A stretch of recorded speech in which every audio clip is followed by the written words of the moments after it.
Yeah. What up? What up, though?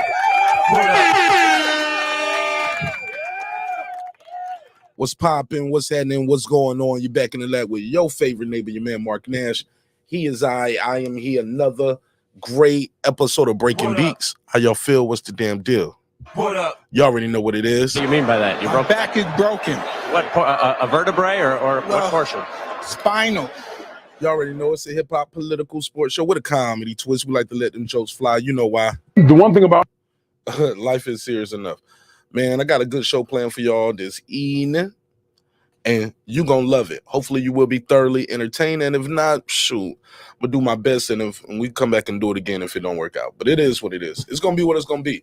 Got some good topics right up in here. Bam, bam, bam, bam, bam. And y'all already know it. Kind of let it flow a little bit. Got to go in order and nothing like that, but yeah. Definitely going to start with this Haney Garcia, though. Definitely got to start with that. Somebody said, I just hit the like button. That's cool too, bro. It's cool. You can hit the dislike button if you want to. It's okay. Nobody will know. It's your man, Mark Nash, man. This is going to be a fun one, man. Haney Garcia, Diddy and Meek Mill. We got to talk about that Diddy Meek Mill thing, man. Like, I had homies from across the pond hit me up. It was like, what's going on over there in the States, mate, with you and your mates? I was like, first of all, the problem is y'all calling these niggas your mates. Stop mating with them. But that's neither here nor there. So we're going to talk about that. Got to talk about this Reesa Teesa thing. Y'all heard about Reesa Teesa? Don't worry about it. I got you covered. We'll get you up to date on that. We got to talk about that the Reesa Teesa Who Did I Marry series. Just keeping it a little clean for now. Early, the first 5-10 minutes, they be tripping. And we got to talk about Israel. Blah. Don't even want you to say those two words on YouTube. So we're going to talk about all of that and more on this episode. So I'm going to run the intro. I'm going to share the link out. I know that y'all niggas ain't going to do it half the time anyway. So let me blast the link out. Let everybody know we live again. I'm alive. Yeah, man, I was sick as a dog the other day, man. I was supposed to go live on Wednesday. Man, I had a fever like 103.4. I was like, damn, these niggas praying for my death too? Shit. I thought it was one of my channel to do bad. Damn, them niggas want me to die. They praying for me. Praying for my death. But that's all good. I'm alive, bitch. But it's all jokes, man. So we'll have a good time, man, while we here, man. And hopefully y'all like the show. So let's run this intro. I'm gonna run the long intro while I blast the link out, let everybody know we live. And I see y'all in 5 minutes. 5 minutes. Let me get this room populated. And let's have a good conversation. It's your man Nash Breaking Beats. Let's start this damn show, baby.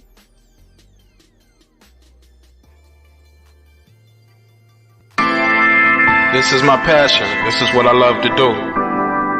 But some days, sometimes, I'm just like you, man. I hate this job. Damn, I hate this job. Damn, I hate this job. Damn, I hate my job. Damn, I hate this job. I'm just like you.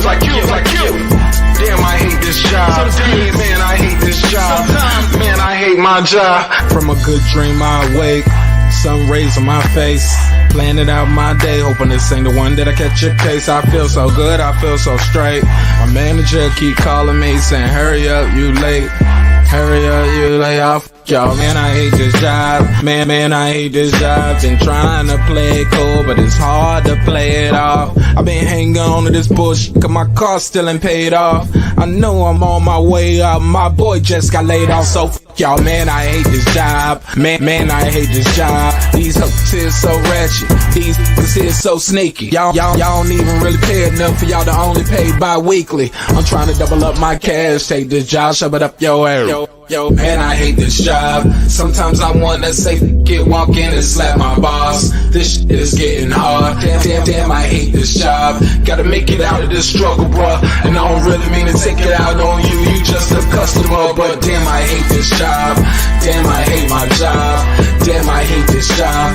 Damn, I hate my job. Damn, I hate this job. Damn, I hate this job. Damn, I hate my job. damn, I hate this job. We're the reason why your stockholders always stay afloat. Yet I'm asking, are they hiring? Like everywhere I go, schedule will say 9, but I think it's fine if I clock in at 9:04. I work 40 hours a week plus overtime just to be bro. So y'all, man, I hate this job. Hate that I applied. So much has transpired since the day that I was high. Told me I could advance, but you were telling me lies. Gotta give your notice before I quit, but you don't say shit right before I'm fired. Damn, man, I hate this job. Sometimes I wanna say get walk in and slap my boss. This shit is getting hard. Damn, I hate this job. Gotta make it out of this struggle, bruh. And I don't really mean to take it out on you. You just a customer, but damn, I hate this job. Damn, I hate my job. Damn, I hate this job. Damn, I hate my job. Damn, I hate this job. Damn, I hate this job. Damn, I hate my job. Damn, I hate this job. You and your procedures, you and your protocol, you and your policies, none of that shit don't apply to me. You and your quotas, you and your standards, you and your 2 sick days a year. Y'all niggas bananas. Wonder why the postman's posted with hammers, going postal with Popo on camera. His wage got him enraged, stressed out, it's hard to maintain. He flips the middle, grabs his. He said, if you don't get the picture, I quit, you ain't shit, mother. Man, I hate this job. Sometimes I wanna say, get walk in and slap my boss. This shit is getting hard. Damn, I hate this job. Gotta make it out of this struggle, bruh. And I don't really mean to take it out on you. You just a customer, but damn, I hate this job. Damn, I hate my job. Damn, I hate this job. Damn, I hate my job. Damn, I hate this job. Damn, I hate this job. Damn, I hate my job. Damn, I hate this job. Look, man, I hate this job. I put my pants on one leg at a time, just like you. I'm out here trying to take care of my family. Damn, I hate this job. It's not always glamorous, for real, but I do what I gotta do for me and mine, you know? Damn, I hate this job. Damn, I hate my job. Damn, I hate this job. Damn, I hate my job. Damn, I hate this job. Damn, I hate this job. Damn, I hate my job. Damn, I hate this job. Damn, I hate this job. Damn, I hate this job. Damn, I hate my job. Damn, I hate this job. I'm just like you, nigga. Damn, I hate this job. Man, I hate this job. Man, I hate my job.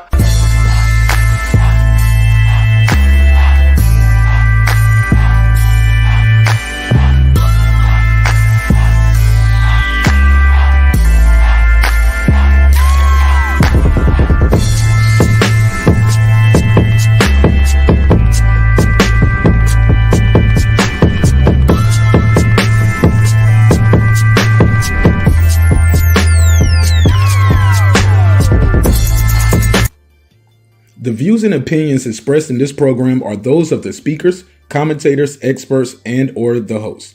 They do not explicitly nor necessarily reflect nor represent the channel's policy or the views held by the channel or broadcaster.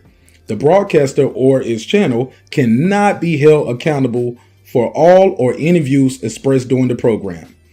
Basically, if I didn't say it, don't come for me. You come for the person who said it. And please don't sue me for somebody else's words. With that said, let's start the show, motherfucker. This that squad.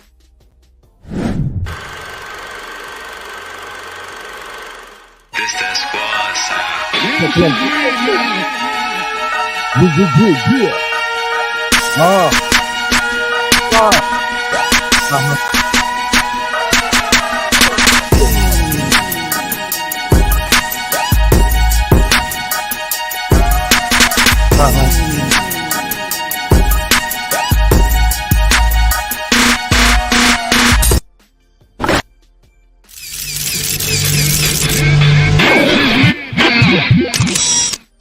Yeah, man. What up, though? What's popping? What's happening? What's going on? You back in the lab with your favorite neighbor, your man Martin Ash. He is I am he. Another great episode of Breaking These Mother Beats, baby.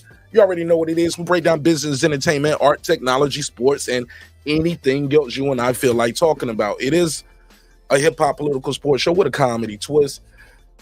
And yeah, man, we're gonna have a good time on this one, man. We're gonna have a good time on this one. Shout out to everybody who's here early. Shout out to everybody who will see the playback. If I keep this up, because you know, when you start talking about some of these topics that you guys see over here, they will, in the words of my guy BVO Boxing, you too will snatch your chain. I don't know why they let certain channels talk about certain things and then other channels, as soon as you talk about certain things, like you can report literally, you can do a video, share the screen and be like, yo, this is what the news talking about. I'm copying this story right here. No, you can't talk about it, nigga. Never understood it. Never heard of it. Never heard of it. Don't get it. Don't get it. So we're gonna have a good time on it while we're here. So let me drop that the link right there. If you want to support the show via Patreon, you can do that as well. Also, let me do a quick roll call and shout out to all the Patreon members and the members only. Damn, what is that? Oh man, oh he got beat up. All right, so we're gonna do a quick little roll call. Then I'm gonna get into these first topics. I'm gonna just jump right into it, baby. Jump right into it. All right, so you should have a good time. You should have a good time. And I dropped the link out there early, and I had the phone lines open so you guys can get your bars off on that as well. So let me do this real quick. Do a quick little roll call to all the members. What do you mean by that? My back is broken. What, a vertebrae or what portion? Spinal. Shout out to my guy Champion Heart. What up? What up? Lisa Bell, she never fails. What up, gangsta? Shout out to Lisa Bells, man, for sending me that cash out for the birthday, man. I really appreciate it, fam. What up, gangsta? Girl behind the mic. Shout out to my sister Memory. What up? In Conquest, they do it the best out there. Shout out to NC. What up? Nick Rich in this bitch. Shout out to my sister Nikki in Central Florida. What up? Shout out to Beyond Above Media. What up? SF City Slicker. What up? SLG. What up? My boy Electro Jazz, they getting his bread. What up? Raheem the Dream Soto. What up, gangsta? Pound for Pound Sports Entertainment. That's my guy of Merit. What up? What up? DJ MFB. What up? Matty Yoel. What up? Haplo. What up? Con Shawnery. What up? Karma Serene with the Serene Saturdays. What up? Cooking with Sir Senior. What's up, sir? What up? Stone Tangerine, stay mean. What up? Foodie with the beauty badass blonde in the building. What up, gangsta? Shout out to the guard Megazar. What up? Transcendent Sports Channel, my Filipino brother from another, all the way in Canada. What up? Shout out to Canada. What up? My boy Like That. What up, LD? What up, gangsta? Shout out to the Patreon members as well. Let me do a quick little roll call on some of those Patreons as well. Shout out to Travis Bryant, What up? Tar Heel Resin, What up? High Five, What up? Stephen Bateman, all the way in Australia. Mama, we made it down under. What up, gangsta? My good brother Derek Lincoln, What up? aka member number 1. What up? Diallo, What up? Majessica, What up? I am Cam Edwards. What up? Shout out to Nick Rich. He said, I support over here too. I do the Patreon and the members only. Love you, man. What up, gangsta? Detroit, BC. What up? Jerry the Terror Tasker. What up? Raheem the Drain Soto. What My up? good brother KP from KC5. He said, I prefer to do the Patreon because you get to keep more of the money. Hey, look. Appreciate you, brother. What up, gangsta? Stephen Brimley. That's the Brim Reaper. What up? And oh my God, that guy clips 330 early. How can I forget? What up, gangsta? Lisa Bells. What up? Wanda Villa the Rilla, aka Epoxy Magic. What up? And Puto. What up, gangsta? All right, cool. I think that's everybody. Is that everybody? Is that everybody? Let me see. Yeah, that's it. All right, so shout out to everybody, man, for supporting the show in a major way. Man, you can also support the show with a little t-shirt, a hoodie, this, that, and the third. But you ain't even got to do all that. You can just click that little like button right there. And like I said before, if you click the dislike button, I wouldn't even know. And I don't care. How about that? My asshole, man. Whatever. Fuck them if they can't take a joke. All right, so I'm going to drop the link out there early. Let's have a little group conversation. We can talk some shit. I could sit up here and talk to y'all, but I prefer to talk with you. So we got to talk about this Haney Garcia press conference. Did the Haney Garcia press conference, did it help this fight or did it hurt the fight? I hear a lot of people saying, Martin Ash, I think this hurt the fight. Jerry, I'm plugging the phone line in right now just for you. Well, not just for you, for everybody. I hear some people saying, Martin Ash, I think this is hurting the fight. Ain't nobody about to bet on Ryan Garcia after he sits up there and tell everybody, yeah. He was like, Devin was like, you do coke, don't you? You smoke crack, don't you? He was like, no. I don't do coke. I just drink and smoke weed. I was like, my nigga, like, why would you? I had you. Like, bro, why would you say that? Wrong button. That was definitely the wrong button. But why would you get up there and say that while you are trying to promote and lead up to the fight? Why would you say that? Why would Ryan Garcia say that? Is he trying to tell people not to bet on? Look, I was hoping. I was like, maybe he's up here trolling. I was like, Ryan, please tell me this fell out your pocket. Bro, tell me this fell out your pocket. Tell me this shit just fell out your pocket, man. Nah, he dead ass. He dead ass. He posted a picture with him with the joint in his mouth, and I was like, this is not good. Also, we got to talk about, is it racist? Was it racist when Haney Garcia, Bill said, hey, look, you got that damn toupee over there. He was like, they was calling Bill a pimp. Said, yeah, you got that toupee on over there. And he was like, hey, look, well, you got nappy hair. Look over there looking like Don King. Was it racist? Or is it a little cap? Are we reaching? Like, is it, hey, look, let's build this up. Black versus Mexican. Is that what we're doing here? Should I put a case on it? We'll discuss it. We'll discuss it. And of course, we gotta get into this damn sparring clip with that Floyd, according to Ryan. See, they call Ryan's bluff too. Never forget, they did call Ryan's bluff. Ryan was like, Floyd ain't give you that shit. Floyd didn't give you no. He said, did they show you when I stopped Tank? He was like, I didn't see that part. I didn't see that part. He was like, yeah, because Floyd didn't give you no damn tape. Shit. Roll the tape. Yo, let me share the screen so y'all know what I mean when I say the thing. He got the tape. He got the tape. He played it on his YouTube channel. And of course, we kept the files. So let's play that. We'll start there and we can work our way backwards. But I definitely want to ask y'all, is it racist to call a person of color, let's just say black people, you start saying they got nappy hair? Can you say that? Is it racist, or does it have racial undertones? Is racism more of a social construct? Because I hear that a lot of people say that all the time. Racism is a social construct and things like that. Racism isn't just words, some would say. Could be bigotry, could be racial bias, could be insensitive, could be rude, disrespectful, could get your arms whooped, but it's not necessarily an act of racism saying it. But we'll talk about it. So let me go to Ryan Garcia's page. Let me share the screen. Actually, I'm not going to do it that way. I'm going to do it this way.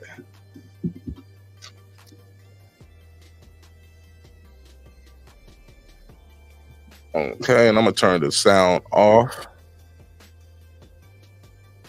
Create. Let me see who's knocking on the door in the neighborhood.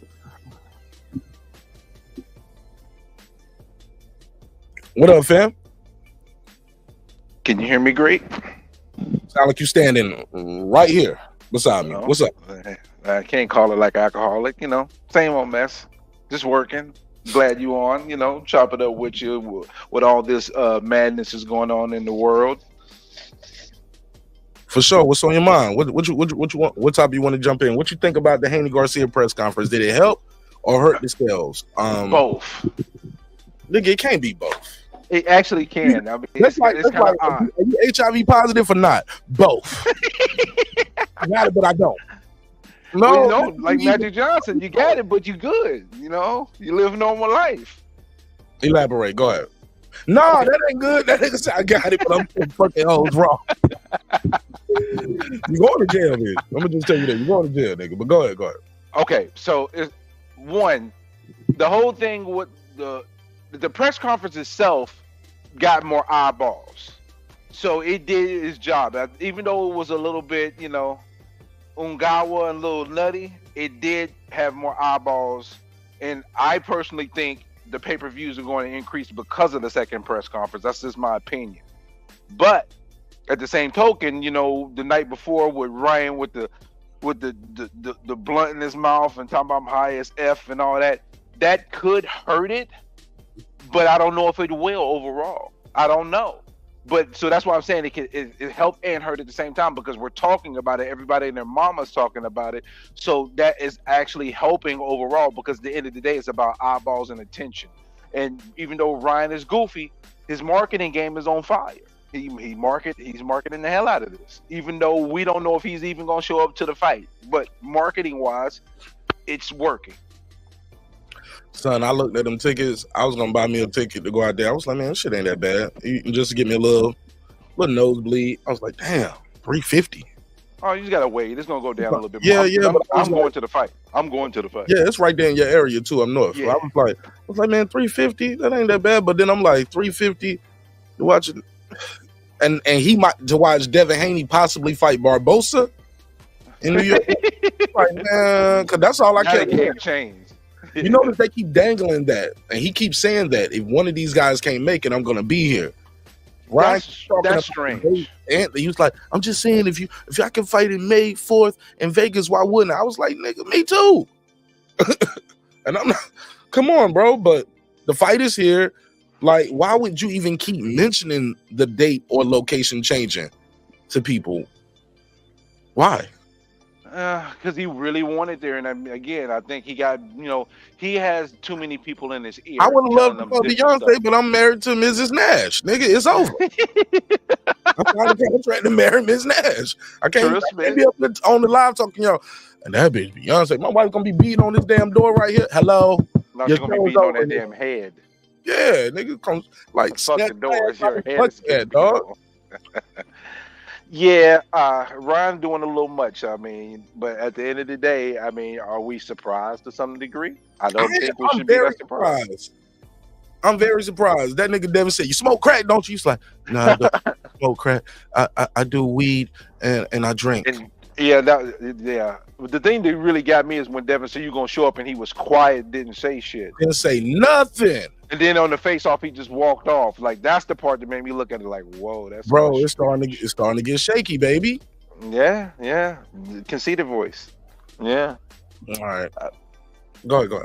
All right. Now, obviously, we're talking about what his dad said. The nappy head comment. It can be taken in multiple facets. For me, I don't give a shit, but it does have racial undertones to it. But it's also partly fair game too, because you were talking about he got a toupee, so then he said your head nappy. I mean, only black people can say your head nappy. I don't understand the rules of engagement here. So they're gonna call you a coon now. Be careful. I can handle it because I done did real shit in the real world for black people and brown people. So I mean, what they say don't really matter. Call me whatever you want, just don't call me late for dinner. But it sounds like shout out to Troy Graham. It does have an undertone, but there's enough real racial stuff that we have to deal with to where I don't put too much value on it.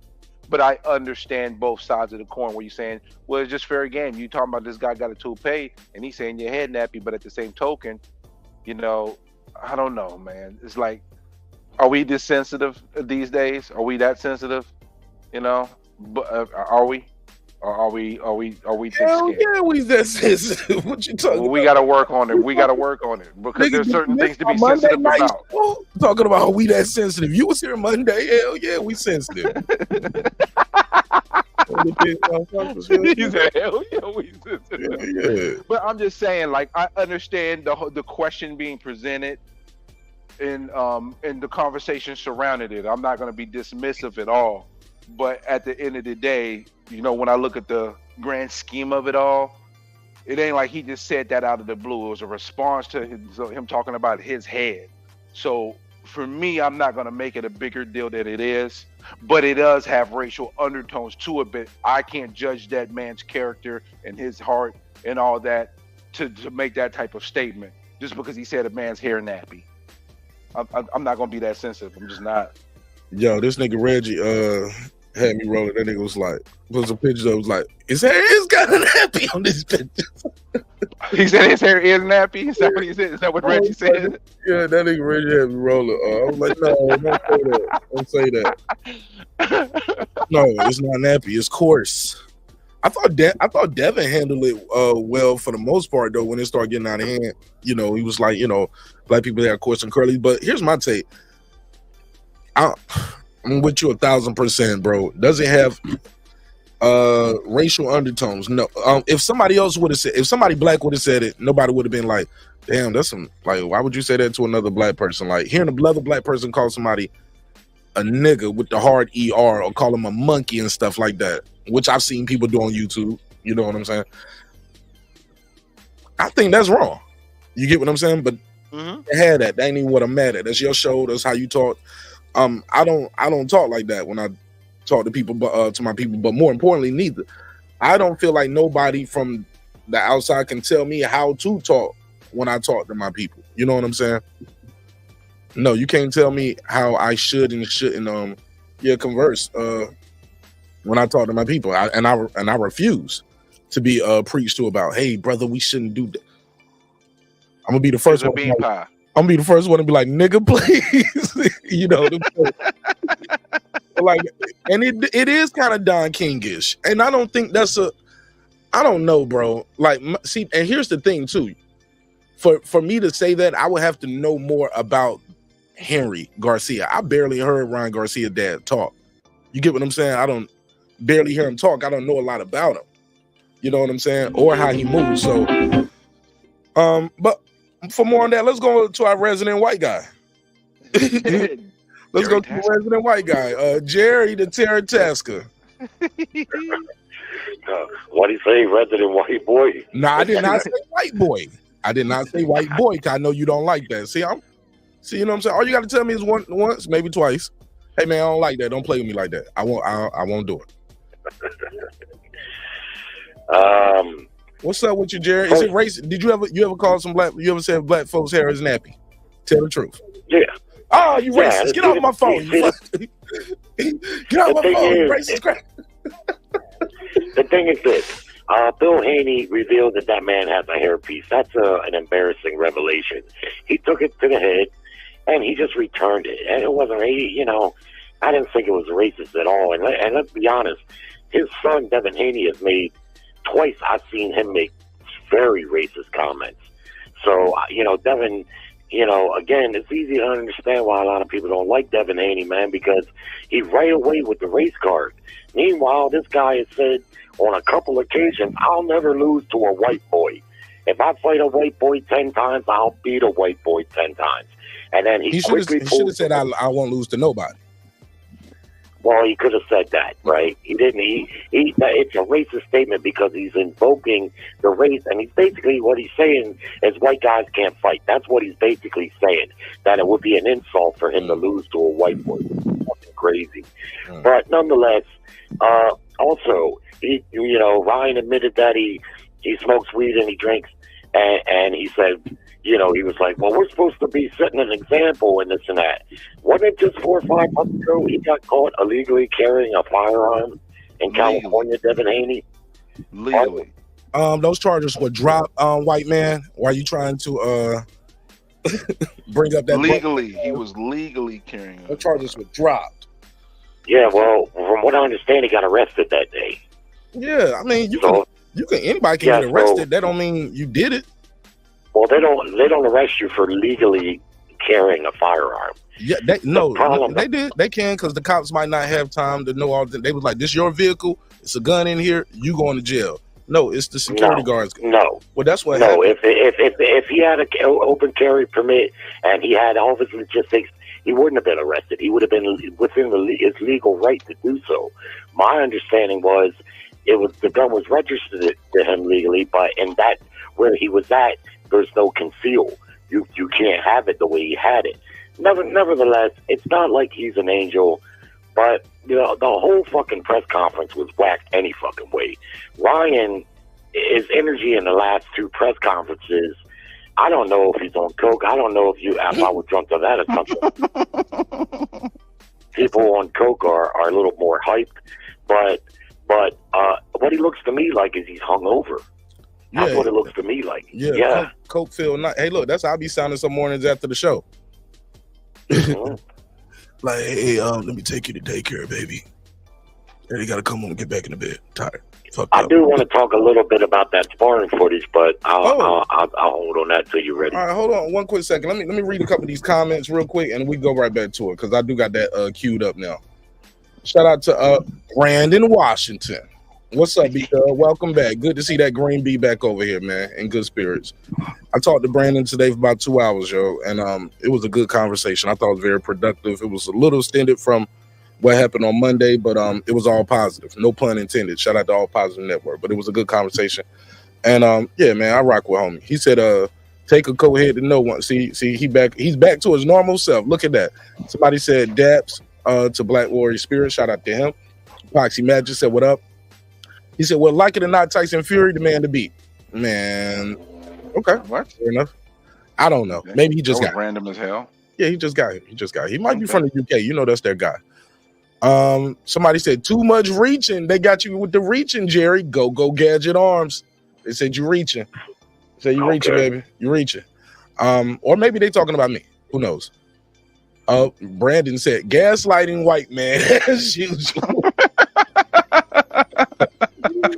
Somebody said they exchange insults. It's boxing. So what? Shout out Iwan. That's right. Context. That's yep. And bro, I've heard worse. Way worse in boxing, but I kind of got to agree with Jerry a little bit when it comes to that motherfucker was probably embarrassed because I never knew that was a hairpiece. But Bill Haney's known him for decades. He was like, hold on, nigga, you didn't have that much hair decades ago. Now you got a full hair, you got a little swoop, you got it. I know what you looked like 20 years ago. And you got all of this hair, toupee. So, and that can be embarrassing. You know what I'm saying? Sure. That's the context that I put it in because he's mentioned something about his hair and he just responded about his hair. So that's why I don't make it a big deal. That's why, I'm not making it a big deal. Yeah, I don't like, but look, man, it reminds me of Imus. Remember Imus? You never get hoes. Yeah, but they didn't say nothing about him before he said that. Yeah. He done said a lot of stuff, but I don't think he got fired for calling them girls hoes. I think he got suspended though. Headed part. You get what I'm saying? Don Imus got caught because it had the racial undertone, and we live in a time where those kind of things matter, man, to people, especially when it's somebody from the opposite race. Now when Gabby, what's her name? Gabby Douglas, when she went out there and won all them gold medals, it was black women that was like, why her hair look so nappy? Why she look like that? Like, bitch, because she's in China and they don't know how to do sew-ins over there. She just snatched it back and went out there and did some flips and got a gold medal. You know what I'm saying? So I can understand both sides of that diameter, but me personally, as somebody who likes Team Garcia, I don't like it. I don't think you should even give somebody that kind of ammunition. You know what I'm saying?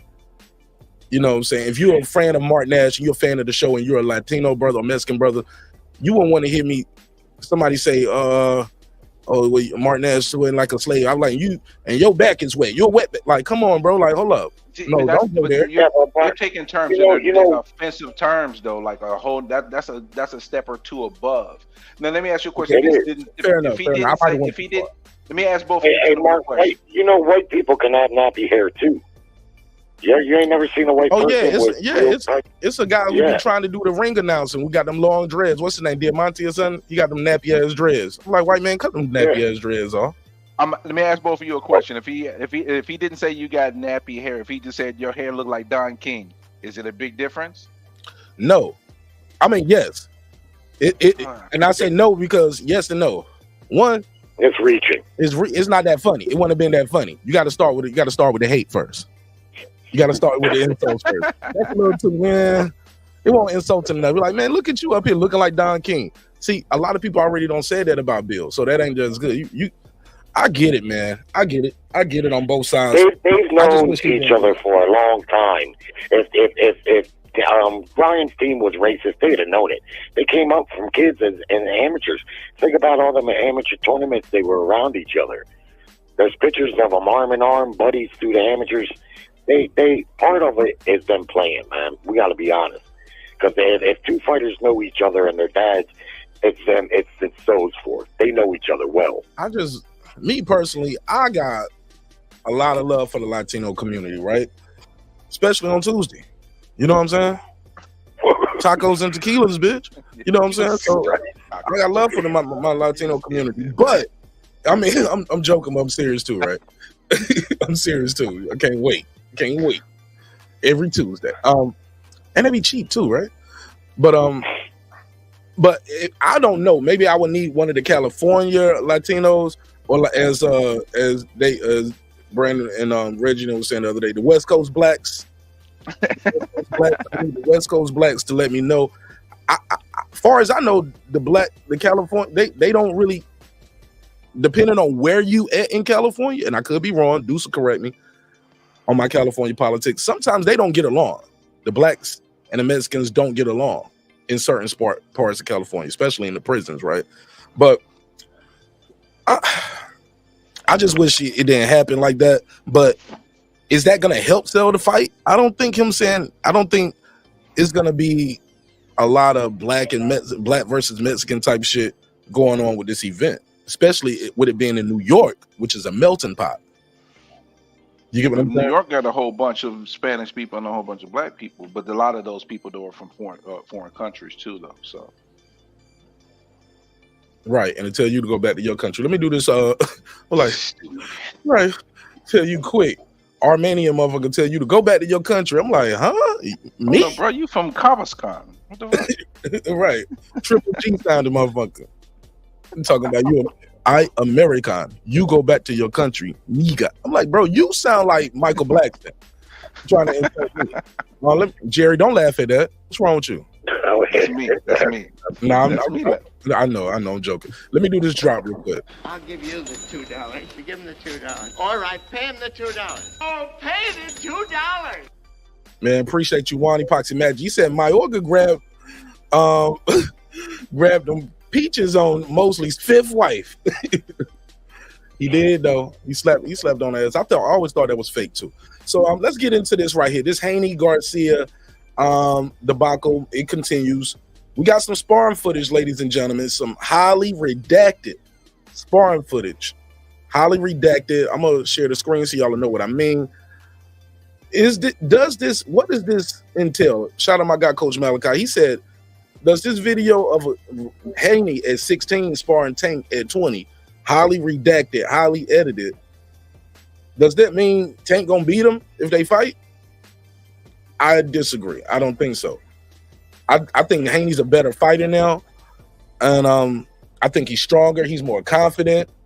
You know what I'm saying? He just fights differently. He knows how to tie up and hold better than he was 16. He's stronger, more experienced. This ain't 16-year-old Haney that Tank Davis is gonna be. Also, this ain't Tank Davis. Tank Davis ain't the same as he was when he was 20. Body done went through a lot of abuse with that alcohol and shit like that. You get what I'm saying? So I don't know if this is gonna be the end all be all, but what do you guys think about Floyd Mayweather giving Ryan Garcia this footage? And does it mean anything? Does it have anything to do with what's gonna happen on April 20th? Because we saw what Tank did to Ryan. Ryan couldn't take none of these shots right here. He would have been down. No disrespect, but Ryan got stopped by this guy. Why you put this footage up? That don't make you look great. No, but Ryan did take one hell of a shot from Tank, straight to the face, a straight KO shot, and he got right up and had his legs and everything. So I wouldn't agree with that, but I want to say this. What you're looking at there is highly edited, one-sided sparring footage. They're showing you the work that Tank got in. They're not showing you the work that Devin got in, but I done heard Mayweather talk about the sparring several times, and he says two things every time. First thing he says is Tank wasn't in shape. Well, why would he say that? Why would he put that right out there? If Tank, we don't know that Tank wasn't in shape. That's what he's saying. Secondly, he says it was crazy good sparring. So that tells you Devin definitely had his moments. They're just not showing you what he did. And from what I understand, Bill Haney has said several times, and I ain't heard one person from Tank's camp refute it, that in the end, Tank quit and they walked away with $20,000 right out of the doghouse gym, where the policy is you go until you can't go no more. So what I'm telling you, I think happened there is, according to Adrian Broner and Mayweather Sr., Haney was getting off on Tank, and what happened was Tank caught him, got him a little buzz, and had his moment that you're seeing there, and he gassed himself out, and then Haney ate his lunch, Tank quit, and Haney got the money. And that's what happened. That's why they're not showing you any of what Haney did. Yeah, I want to see what Haney did because I heard about this already. Tank got off on him early. I want to see the other part of it. Even this where he's getting off on him, he looks like he's trying to kill Devin Haney in the sparring in these clips, and he never knocks him down. Ryan lied. He said Haney was waving in the breeze and knocked out and getting knocked out. No, he's not holding as much as he might in a regular fight. But you got to imagine maybe he didn't know, Jared. Maybe he didn't know how to hold as good as he do now when he was 16. I don't think it's that, Mark. I don't think that it was that because he had a lot of amateur experience. He knows how to hold, and he knew how to hold then. But in that gym with all that bravado, he didn't want to hold. You see what I mean? Like in a real fight, he might hold like he done a little bit against Linares because everything's on the line. But that's in that a gym, lot of time later though, that Linares fight. It's a whole lot of time. Yeah, but later. Okay, but listen, I mean, the guy knows holding someone when you're hurt is an instinctive thing. Yeah. Much less a highly ranked amateur. It's instinctive to do that. He didn't hold him because he didn't want to look like he was being punked. But he also did the smart thing by keeping his guard up and kind of staying on the move because in a firefight with Tank, that ain't his fight. So if he would have stood there and tried a firefight with him, he may have got knocked out. But, you know, it's a lot to do about nothing, man. It's one-sided edited footage.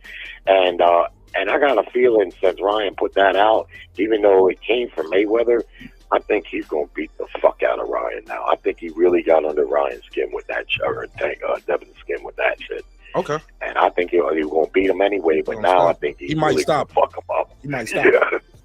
All right, go. Cam, what's up, Cam?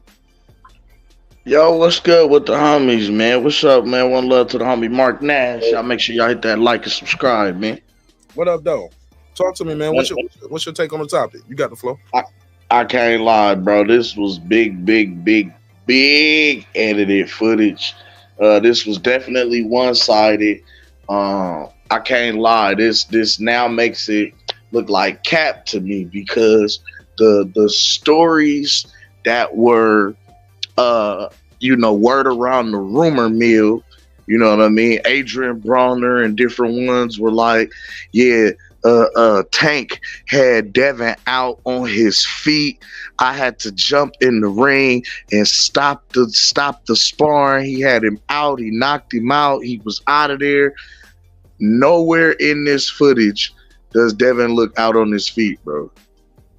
Even with the shots that he took and he was catching him with, nowhere in here does Devin look out on his feet or look like he's knocked out. I'm sorry. I don't see Floyd on Tank's arm like Tank said. Floyd kept grabbing my arm. Maybe that's in the other clip, the other part of this, but I don't see that happening either. None of that either. The other part of that too is, how was Bill, and like just like you said, how was Bill able to walk away with the bet money under the doghouse rules if in fact what they're saying is valid and true about Tank doing it to Devin, knocking him out, you know what I'm saying, or getting the best of him in the sparring, like that can't be possible. Okay. Let me take a call, then I'll go to Brim.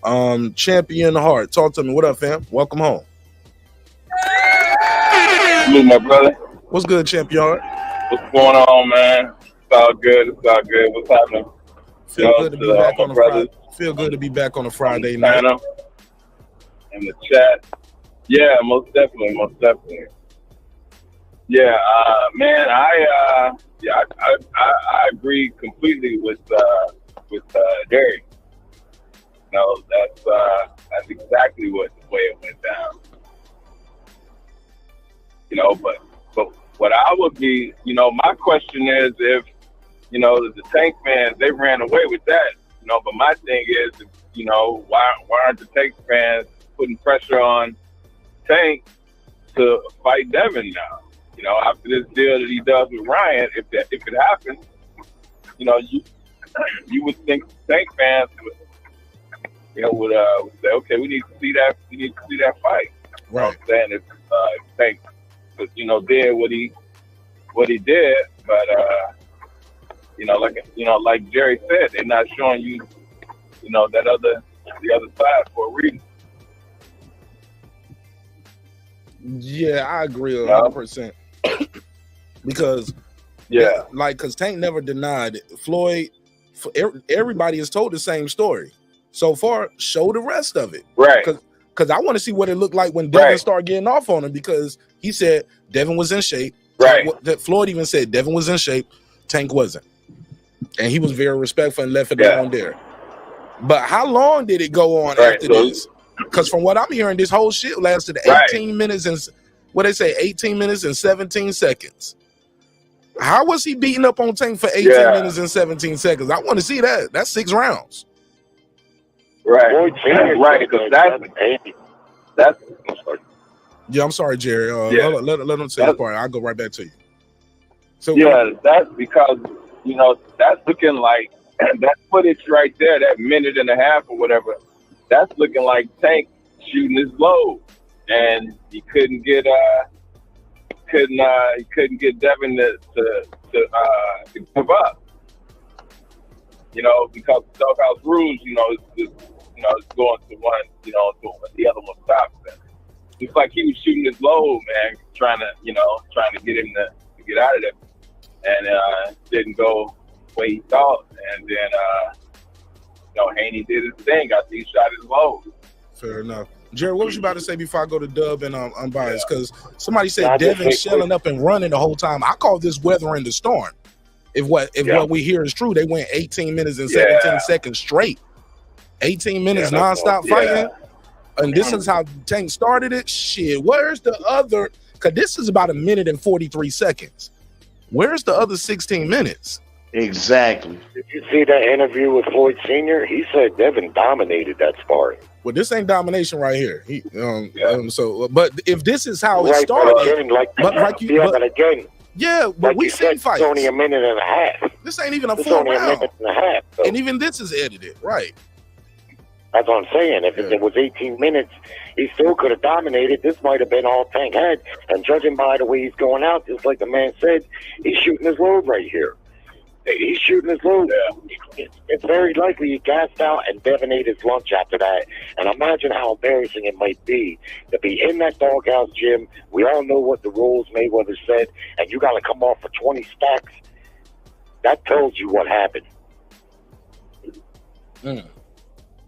All right, go ahead, Doug. What's up? This is just a little bit of work that Tank got done, and they highlighted it and edited it, and that's all he's showing.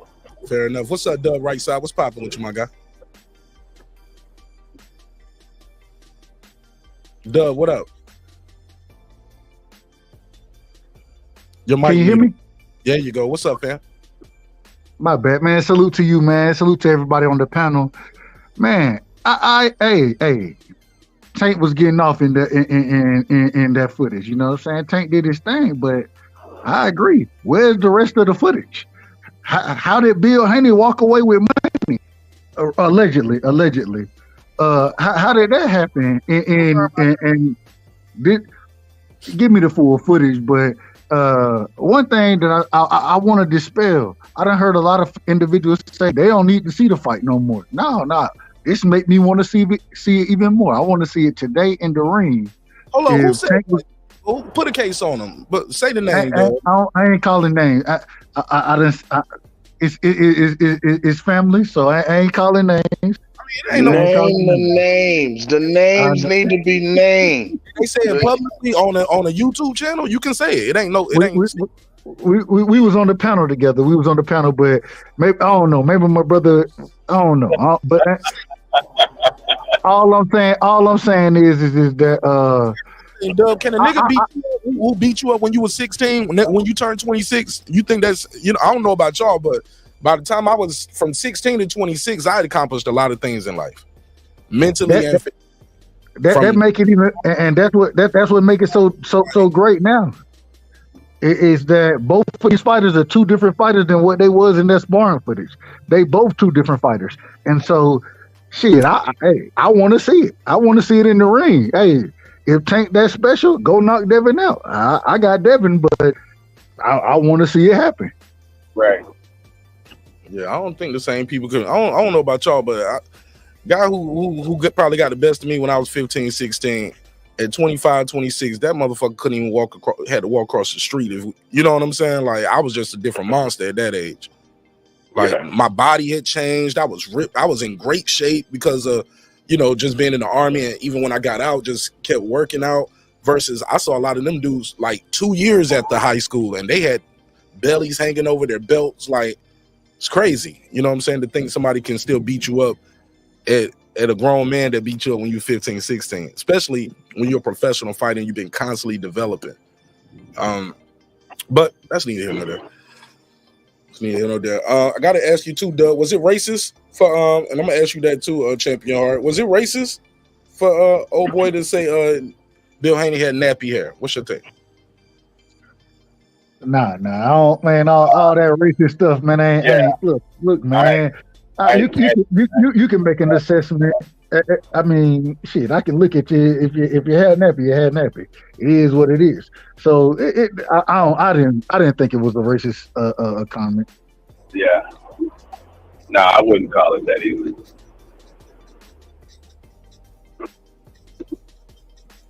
Y'all talking at the same time. I'm sorry. I heard what you said, Doug. What you said, Champion Heart? I said no. I wouldn't call it that. You know, like Doug said, you know, it's an assessment, and I wouldn't just do no big deal. And I've never heard anything about Ryan's father. You know what I'm saying? Saying anything. He's not like he doesn't have history or anything. Like, you know, saying, you know, what we consider racial stuff. So no,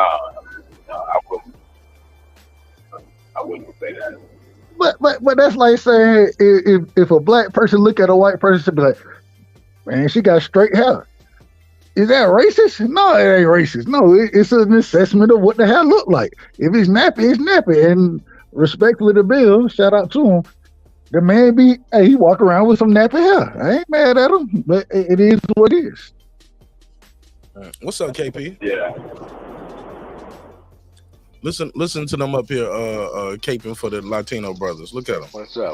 Oh man, no, I'm capping out here. I'm capping now. Cones, I'm seeing a bunch of cones up here. Hey, you gotta get the broom. Hey, Mark, you gotta get the broom on my ass. Y'all up here caping for these messages.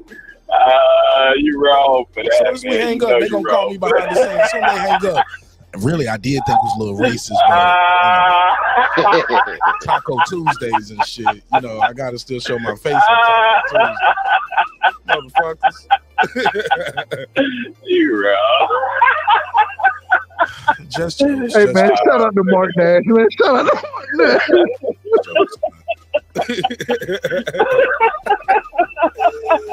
I'm just saying, y'all. Oh, man. Some cool shit, man. What's up, KP? Yo, come on, KP, ride with me. Yo, ride with me, KP. Was it racist or not? Him calling his hair nappy? Mm-hmm. Nah, you know I ain't sensitive to that, man. That shit don't mean nothing, bro. Fuck that shit. You'll come to me. That's cool. Mark he done pulled the broom out on all our ass. He's like, get the fuck out the corner. Hey, Doug. I'm putting cases on all y'all motherfuckers. Hey, Doug, you know I don't give a damn. Hey, you already know what it is, KP. You know how I ride. Hey, I give a damn at all. Hey, I'm Teflon. I'm Teflon like their favorite promoter and that they never met. Speak up a little bit, KP. Speak up a little bit. I can't hear you. I can't hear you over Champion Heart laughing. You need to be quiet after you. I can't hear shit over Champion Heart laughing. Hey, he ain't made no cooking with the champ videos, man. Cancel his ass, bro. He been eating. Hey, we ain't got no videos. Shit, bro. Hey, I've been trying to get a couple recipes. Man, I got a couple of videos up now. I got one coming next week. 3 weeks and shit. Hey, Champ. 3 weeks. This the problem. Look, I done had to resort to TikTok video trying to figure out how to cook. Come on, brother, help me out. Now help me out.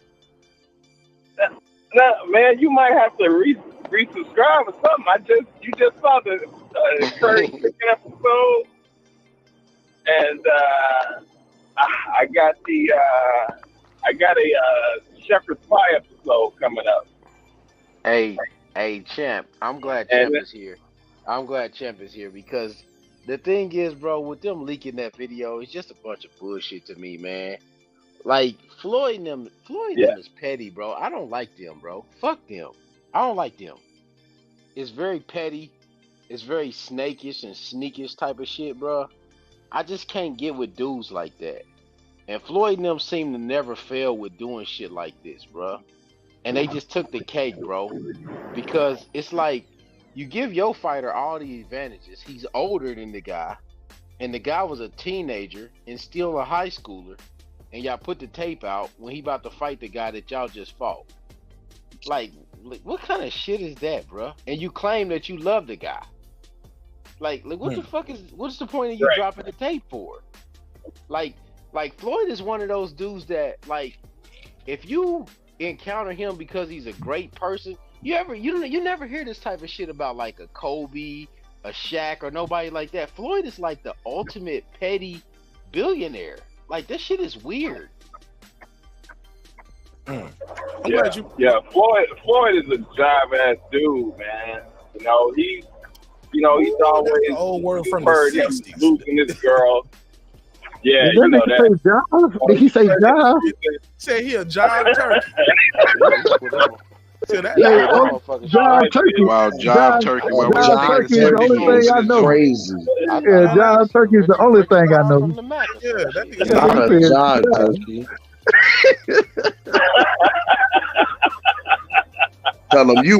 Tell him, man, you come straight up out of a comic book, bro. Jive ass turkey. Hey, look, that's one. Hey, Jerry, that's one of the words you used to use back in the day. Jive and tallywhacker and coon dingy. Did you say tallywhacker, bro? Come on. What part of the game is this? Tell him Mark, that when they had them britches on. They had them britches on back then. They're knickerbockers. They were wanking off, tossing off. But go ahead, Bart. I'm sorry. Go ahead. You say he's jive, but go ahead. Yeah, man, and you've heard where he's always losing his girl to somebody else.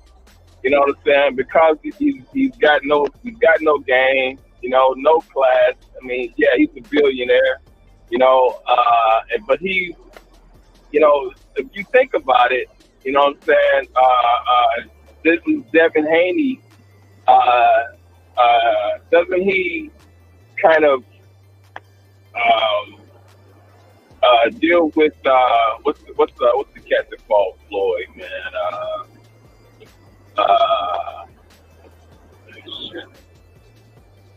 Cat that fought Floyd. He got knocked out by Costa Zab Judah.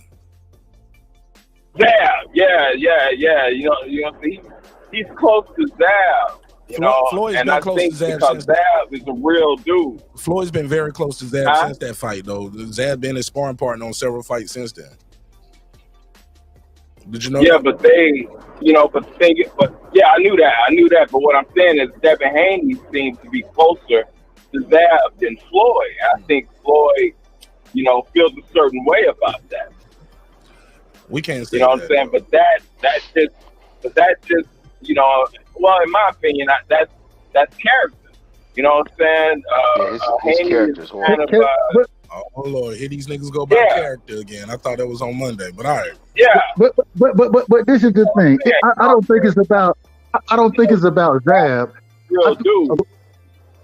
Maybe Zab was more available too than Floyd. But I don't think it's about Zab. I think it's more about Floyd or him not. Let me say this real quick. Shout out to let me say this. Let me do a super chat so I can. Juan Epoxy Magic LLC. He said, he said, come on, man, I came for the Mexican jokes. Y'all let me down. We failing them. Let me give him the $5 drop. I tried. I got 5 on it. Shout out to Oh, Epoxy Magic. Devin put this out though. He said this. He said on Twitter. He said, "Quote: Floyd been hating a long time. This ain't just start. I held my tongue for years because I respect the greats of the sport. But dude is a bona fide hater. Don't want to see nobody win if he not a part of it. I know he sent Ryan the sparring. I know he gave Ryan those, quote, pimp comments to say, miserable old man, tried to stop the fight. I'm doing a lie. I'm happy he revealed himself to the world." And he before y'all unpack that, I want to play this little clip real quick. This is what Haney tweeted out. He said this was after the sparring. Somebody was like, "So much for getting his ass beat." Let's play this. I've seen a 16-year-old look like a man in there. I'm a little hoarse. The pound for pound king, the best fighter in the history of boxing TV. When I came to the gym today, you told me, watch out for Devin. You're going to see something you've never seen. And you were right. I've seen a 16-year-old look like a man in there. I'm a little hoarse right now because I was doing a lot of screaming and shouting. Because in the doghouse, we always, it's always about pushing these fighters to the limit. And oh, my bad. Just trying to speed it up a little bit. My bad. You know, it's gonna be like I said before. It's gonna be a lot of that. Let me see if I can speed it up just a little bit. The best to come out these fights. Of course, I had a great career. 20-year. We almost at 20 years now. 20-year professional career. And I think the best thing about my career is being a defensive wizard. Just being sharp and being smart. That's why I was able to last so long in the sport of boxing. Because the main thing that I learned early on, and what these fighters don't do, that I see a lot of fighters are flat-footed. No fighter is like old school. One thing they need to know is being on the pivot. That was one of the key things my father taught me from the beginning, was being on the pivot to be able to make certain moves. Wrestle, just stay right there and catch the shots. Sometimes tie the guy up and spin the guy from this young man, and he's going to be A-okay. Okay. But only thing we want is the best from this young man, and he's going to be A-okay. I knew him. I've been knowing him for many, many years. I knew his father, Bill, for a lot of years, and my father's working with him. And the chemistry, just with me working with him, I was working with him in the doghouse and seeing the things that he was doing. He's going to be an unbelievable professional. And the ultimate goal is I want this kid to be able to break my record. Of course, we know all the records that I broke. All I've been doing as of lately, right here, tomorrow we got some championships. Okay, so but basically that's the gist of it though. Floyd left with the winner. But what do y'all think about what he had to say, what Devin had to say, and what do y'all think about this comments? Go ahead. Shout out to Martin Nash, man. Martin Nash bringing up the old footage even after the sparring session. Everything Devin said, in my opinion, is correct. Floyd, we all know how Floyd is. Floyd is even in that conversation right there. They asking about a 16-year-old fighting against somebody else. And what Floyd made it about himself, and that's what Floyd does. And so, I think this was, respectfully, with Devin not being as big of a pay-per-view draw as he wants to be. Floyd said it himself a few weeks ago. He still think he the face of boxing, and it's hard to disagree with it. And so, why not go after Floyd? I do think it's a ploy to some degree, but at the same time, I like the ploy. Go ahead. My apologies. No, you ain't got to apologize. I was just saying, is he the face of boxing or the face of exhibitions?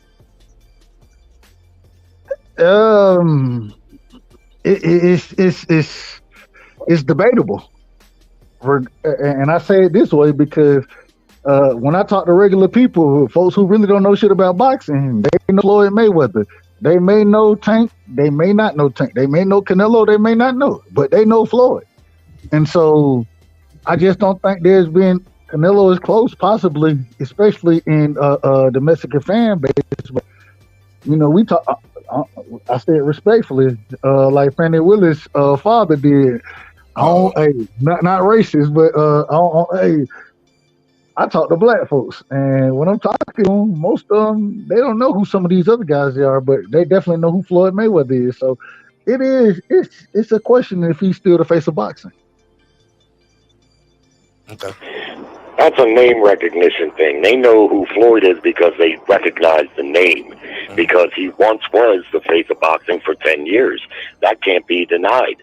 And so that, I think, is more of a name recognition. Floyd's no longer the face of boxing, but he's the mouth of boxing. When he talks, it gets a lot of press. So a couple weeks ago when he said that, of course, people still talking about it. I mean, it's not like he's irrelevant, but him being the face of boxing, that's just not the case. But, Mark, I want to say one quick thing because I got to get ready to go. I listened to that whole show Monday night. It ain't none of my business, the beef what you guys had there. But there were some petty animosities, man. And I got to give you full credit, brother, because whenever you have petty animosities, not real shit like you tried to sleep with my wife or you fucked up my money real bad, but petty shit like that was, the only way you can resolve that is for someone to be a big man and everyone, and for that person to say, look, man, I'm sorry. If I offended you, if I said something wrong, I'm sorry. And you're the only person I heard do that. So kudos to you, Mark, because that's how you resolve petty conflict. You apologize sincerely, and after that, there's no, okay, I accept your apology, but no, that's how it goes on, being petty, and it just escalates. Those brothers was threatening physical violence and all that over some petty shit. You disliked my content, or you didn't talk to this person the way I wanted you to do. I mean, petty shit, man. So kudos to you, Mark, for being a bigger man and apologizing sincerely. It is what it is, man. It's gonna be all what right, it's brother. gonna be. Thanks for the time tonight. All right, all right, buddy. All right. Get up out of here, man. I don't need no colonizer telling me I was I'm joking. Colonizer. I don't need no colonizer up here telling me how I need to get along with my brothers. Look at that. Y'all see what this don't came down to? The white man got to tell me. No, I'm joking. Shout out to Jerry, man. Nah, it's cool, man. Like I said, man, I ain't got no problem with Brandon, man. I blocked him. I shouldn't have blocked him the way I did, and I made it. It supposed to have been a joke. It went too far, and I let my ego get into it because of what he said to me right afterwards. I was like, damn, he didn't even give me a chance to say I'm joking. He just went right in. I was like, oh, that's how you really felt. And shit, like I said, I talked to him about 2 hours today. He good. I'm good. He in the chat right now, so it's all love, bro. And I told him, man, man. Shit happen. Hey, shit happen. It's life, and we move forward. Live on air. I got over that immediately. That shit ain't about nothing. A lot of times I try to leave shit in one episode and move forward. But sometimes I'm guilty of being petty myself, Jerry. So I'm a work in progress, bro. Ain't none of us up here perfect. And I say that firsthand. Starts with me. I'm not perfect neither, bro. You know what I'm saying? But shit, we gotta move forward, bro. You know what I'm saying? If all this shit was over, homie being blocked, he's not blocked no more. So that should be over. This shit was about me disliking old boy video. Shit, he won't fuck with me anyway when I dislike this video. It wasn't like we was friends. Yeah, so don't even worry about. Let's move forward and keep talking this boxing tonight, bro. It's cool though. I ain't got no problem. Respectfully. Yep. Appreciate that, Dub. All right, so anything else with this Haney Garcia? Did everybody give me their take on this Floyd? What Devin had to say about Floyd? Nah, I didn't. Go for it, bro. I hope I don't jump too hard and jump too all over the place with this, but man, I mean, Devin and Bill are guilty of talking about sparring a whole lot as well. So what is good for the goose is good for the gander. So I'm gonna keep it a bean across the board. Okay, that's one thing. Two, Mayweather, man, narcissistic to the eighth power. He got to be the focal point of everything. He's not the face of boxing anymore. He's not an active fighter. The face of boxing right now is Canelo Alvarez currently. He just wants to maintain his relevancy because he doesn't want to lose any of that. Yeah, I said what I said.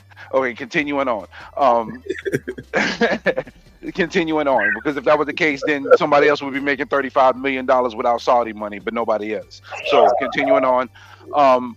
Floyd just got to be the focal point of things. And, if you ain't getting it with him, he going to go against you. It's just that simple, which is not wrong in a state of competition, but he does it in kind of a bitch-made way. And I love Floyd as a fighter, just keeping it a bean. But as a promoter, he sucks ass.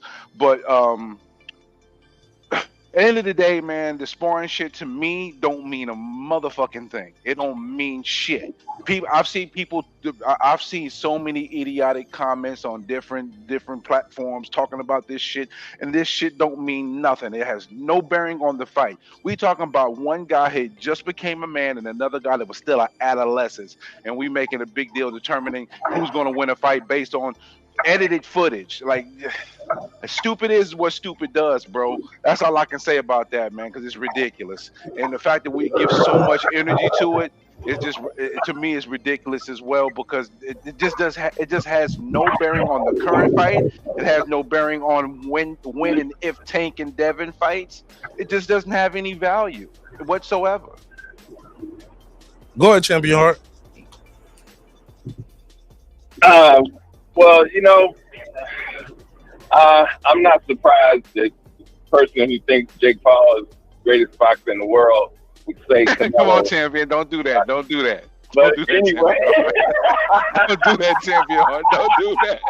Don't do that. You acting up right now. See, I'm gonna mess up your next meal, bro. I'm gonna put extra salt in your onion powder. Keep playing with me. but no. But yeah, I mean, what Devin was saying about Floyd being a hater, man, that just proves what I was saying about Floyd, man. That dude, and that's why I think Devin, he does hang with because isn't that Judah like his they call him his godfather? Yeah. Yeah, you know what I'm saying? So that's what I'm saying, man. And he, like you said, he's been keeping this, he hasn't been saying anything, about, what he's been, noticing with Floyd. When somebody, hating on you, he really was like, man, I can't believe it. You know what I'm saying? Let me be sure that this is what it is. And, it is what it is.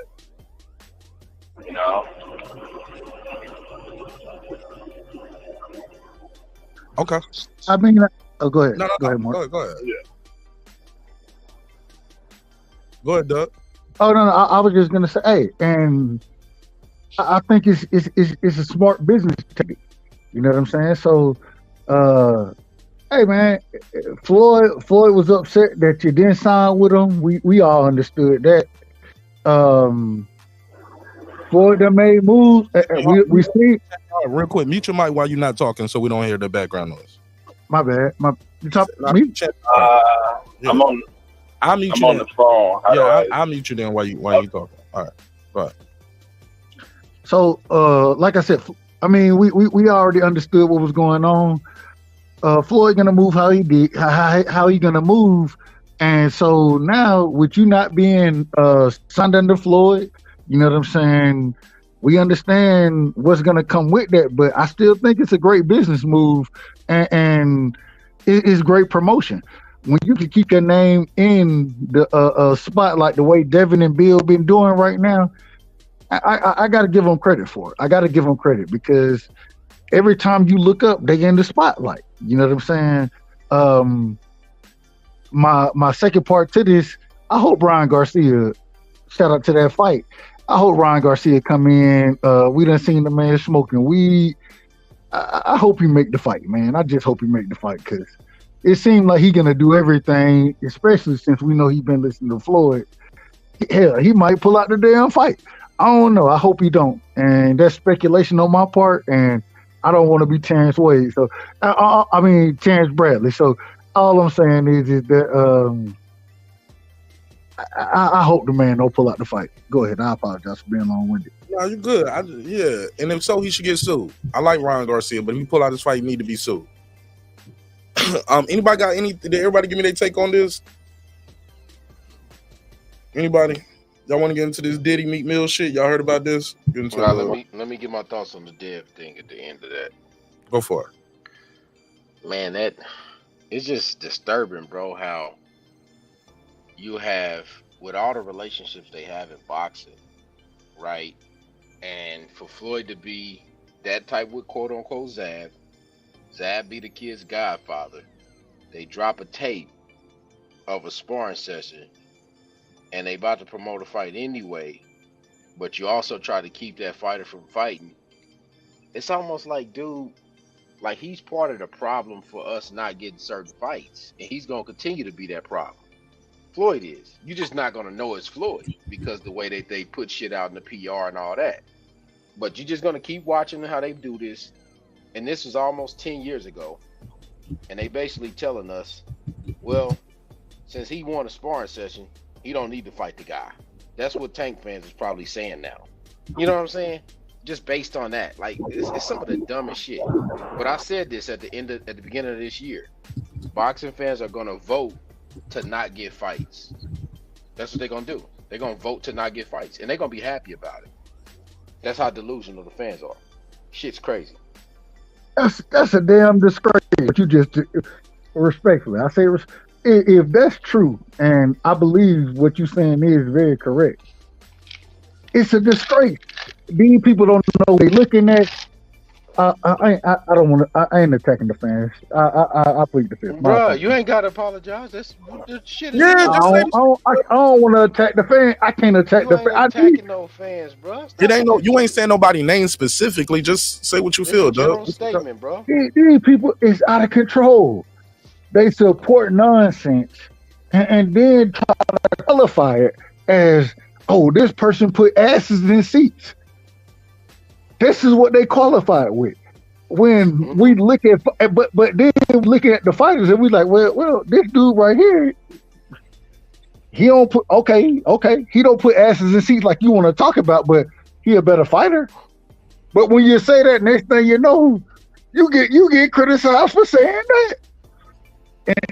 And this is my problem with all of it, is that the fans, and I ain't gonna say all fans, a lot of fans. Know what you mean? Go ahead. They done got carried away with this.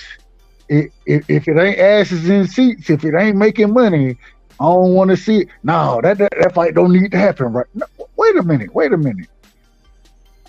not getting paid off of none of it. Matter of fact, I'm paying for it the majority of the time. I'm paying for it. Hey, Dub, you know the crazy thing is, bro? Tank Davis is damn near 30 years old. And tell me his most defining fight. Frank Martin. If you fight Frank Martin, if you fight him. How?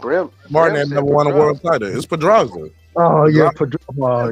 What? Mario Barrios is right there. Pedraza, Mario Barrios. I give him both of those fights. I thought those were good fights.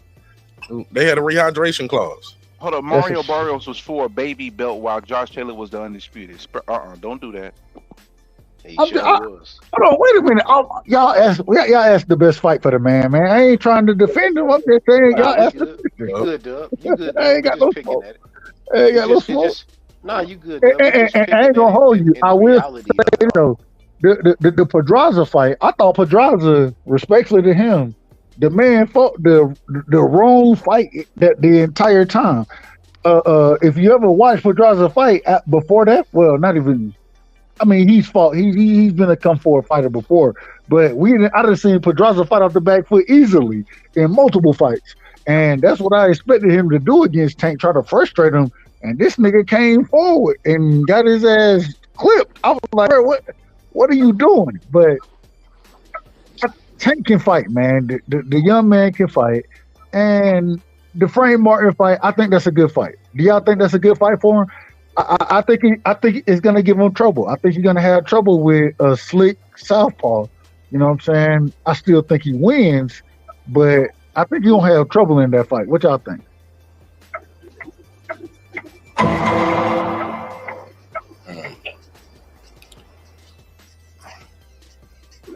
You think he wins by decision or knockout? Think he wins by decision or knockout? I don't know yet. I don't know. I think he win. I don't know. I think he can win either way.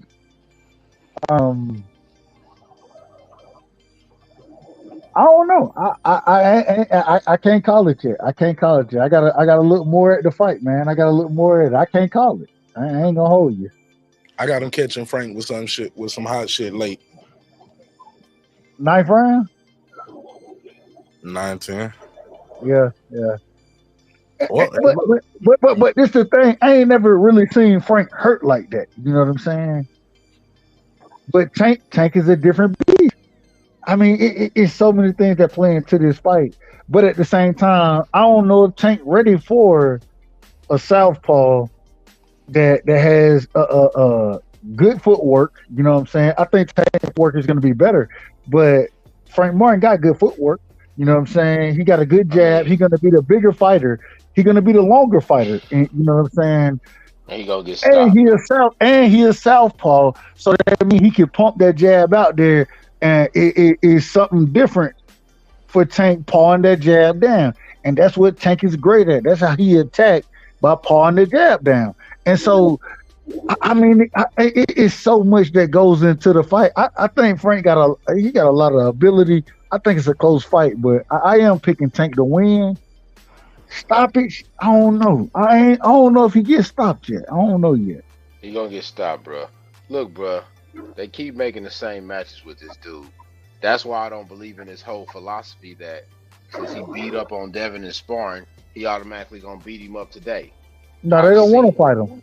No, let me say it, but Dub, this is what I've seen. I've seen Devin Haney progressively get better and better and better and better. Tank Davis been to jail. Tank Davis been all over the place, bro. I'm just telling the facts, bro. Whether the people like it or not, I don't give a damn about none of that, bro. Look, bro. We just look, Dub. We just walked. My bad. I'm a fan of Errol Spence. I watched the guy walk away from a car accident. I thought the guy was gonna win the fight, and he damn near got his head decapitated. Bro, he's like the guy killed in that fight. Look, bro. Everything adds up over the long run. You can play this game if you want to. Either you be Allen Iverson with this shit, or you gonna be Kobe Bryant. You choose. Right. That's at the end of the day. I'm not. And Devin is Kobe, bro. Devin is Kobe. That's what I'm saying. I'm not about to be going with this philosophy of, that's my favorite fighter, and yeah, he just automatically gonna win because when they was 17, and the other niggas like 24 or whatever, how old he was, that's when he beat him up, so he can still beat him now. Nah, bro. It don't work like that. Devin Haney is a grown man now. He was a boy then. He hadn't even graduated high school, basically. And this is the biggest thing that I always say. People criticize me, and all I say is I want to see Devin fight Tank. That's all I tell you. And they want to criticize. Hold on. I literally just got kicked off a panel. I literally, before I jumped on Marks. Yeah, I just got kicked off. I got kicked off. But it is what it is. But I mean, he said something that I disagreed with, and he was like, "Nah, you gotta go." I'm like, "Damn." Damn. At least Mark warned me a couple times. I'll kick you off of this. No. I'm bullshitting, Mark. You. Matter of fact, you have more patience with me than I think anybody else. So I got love and respect for that. I got love and respect for it. That's the honest truth.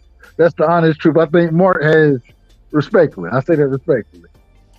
Yeah. Shit, I be trying to have patience with everybody, man. This shit ain't never that serious, dog. Niggas, it ain't that serious, bro. Niggas always want it to be something serious, bro. Right. Yeah. Like, it's not that. It can't be that serious. Yeah. Hey, bro, Mark. We just enjoy talking to each other. Be personal. You don't know me personally. Like drop the addy then. Right. Shit like that. It's never that serious. I'm good. Bro, you know how hot gas is, bro? I ain't dropping shit.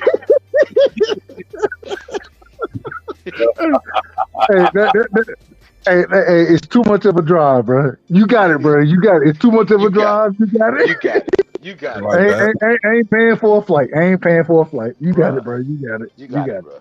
You got it, in that argument. Yeah. You got it, bro. That's a fact. Shit. Anybody want to get into this Diddy Meek Mill shit? I heard it was a hot topic out there. Motherfuckers want to talk about it. Bro, what happened? I don't know what happened. That's really scandalous, bro. It's on there. They got a document out, and the document basically say one of the record producers basically said Stevie J and all this other shit. They tried to make him do an act a performance with multiple guys. This is some wild shit, man. Hold on, Stevie. Hold on. Oh, go ahead, Mark. Go ahead. My apologies. Stevie J is one of the people named. Stevie J is named in the suit. It's on the. It's on. Lil Rod, and then the producer involved is Little Rod, correct? Yeah. And it's a couple redacted names on page 73 of this suit. And on page Mark got the goddamn suit. Oh, go ahead, Mark. Yeah, Go ahead. he ain't talking about a Steve Harvey suit either. No. Go ahead, Mark. But for the people who don't know, I'll give y'all a little background right here. This off of Reddit. They say Diddy, Meek Mill, and Usher gay sexual relations rumor refers to a February 2024 controversy regarding Sean Diddy Combs, Meek Mill, Usher. Champ, I'm gonna mute you real quick. And they said allegedly having sexual relations with each other, as inferred on a clause on page 73 of Diddy's 2024 lawsuit filed by producer Rodney Jones, Lil Rod. Hold on. Today is March. No, it's the 2nd. March 2nd. Yeah, so this was like. They were 2 weeks ago. Yeah. You can't make this up. You cannot make this up. I was gonna do part of this on Monday or Tuesday, maybe Wednesday, but like I said, I had a little fever, and I was like, I'll talk to these niggas on Friday.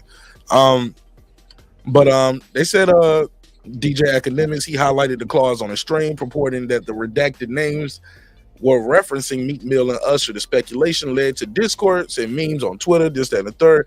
But the biggest thing is Meek Mill has been going back and forth for the last 3-4 days. All of this happening this week. Just trying to prove to people he's not gay. Now, I don't know about y'all, but do you feel like you need, like, why? I don't feel like I ever got to sit around and keep telling nigga, I'm not gay.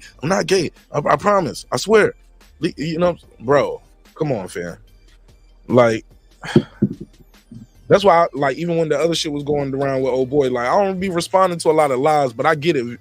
People keep saying the same lie too many times. You got to say something eventually, but what does that get you? Then you just, like, people, they just make up a new lie tomorrow. You get what I'm saying? The lie don't care who tell it. Accuse you of something tomorrow. Right? Yeah, so you'll spend your whole day, every day, chasing down a lie. What's up, Hot Rod?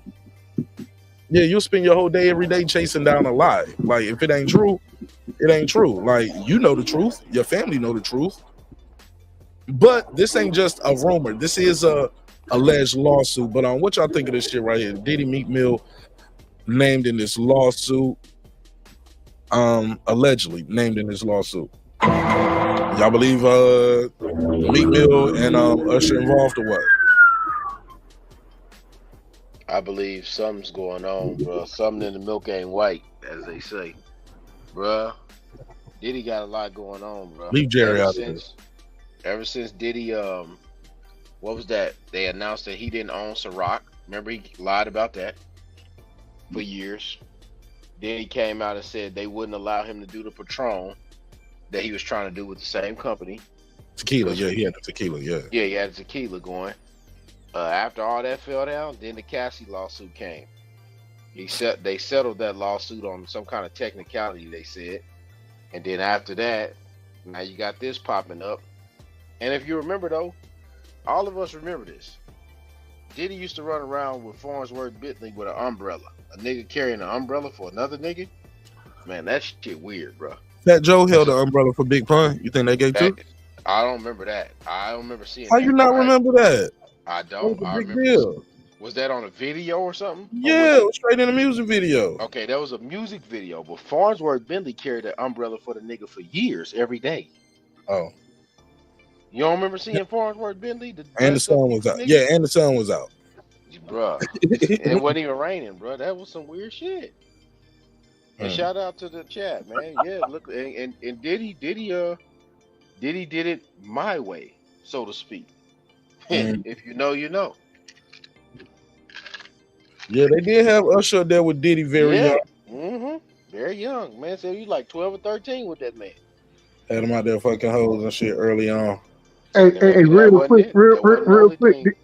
Do y'all remember when they sat there and some type of way they got caught on video talking about, yeah, we wake up and eat cereal? Yeah, No, I'm like, wait a minute. I'm like, wait a minute. What the fuck is going on? I don't remember that. What y'all talking You didn't about? see that? I'll find it for you. I'll drop it in the back. Let me get it real quick. What is that? What are y'all? Yeah, send it to me. I don't even know what you're talking about. It more or less it was, and the crazy thing about it is that they start saying shit on camera, and then they kind of realize what they're saying.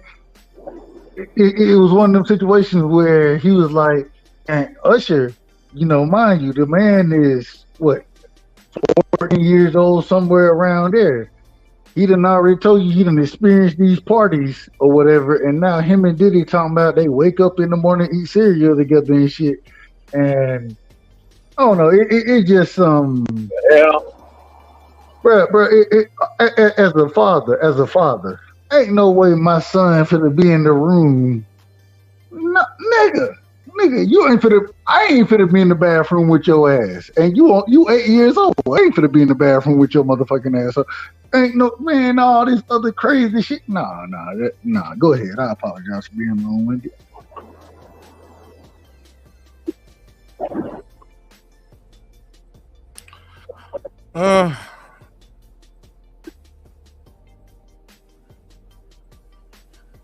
There you go, Mark. I just dropped it in the bag. All right. On this topic, you got to say pause now. You can't say that. Nope. Tony the Tiger.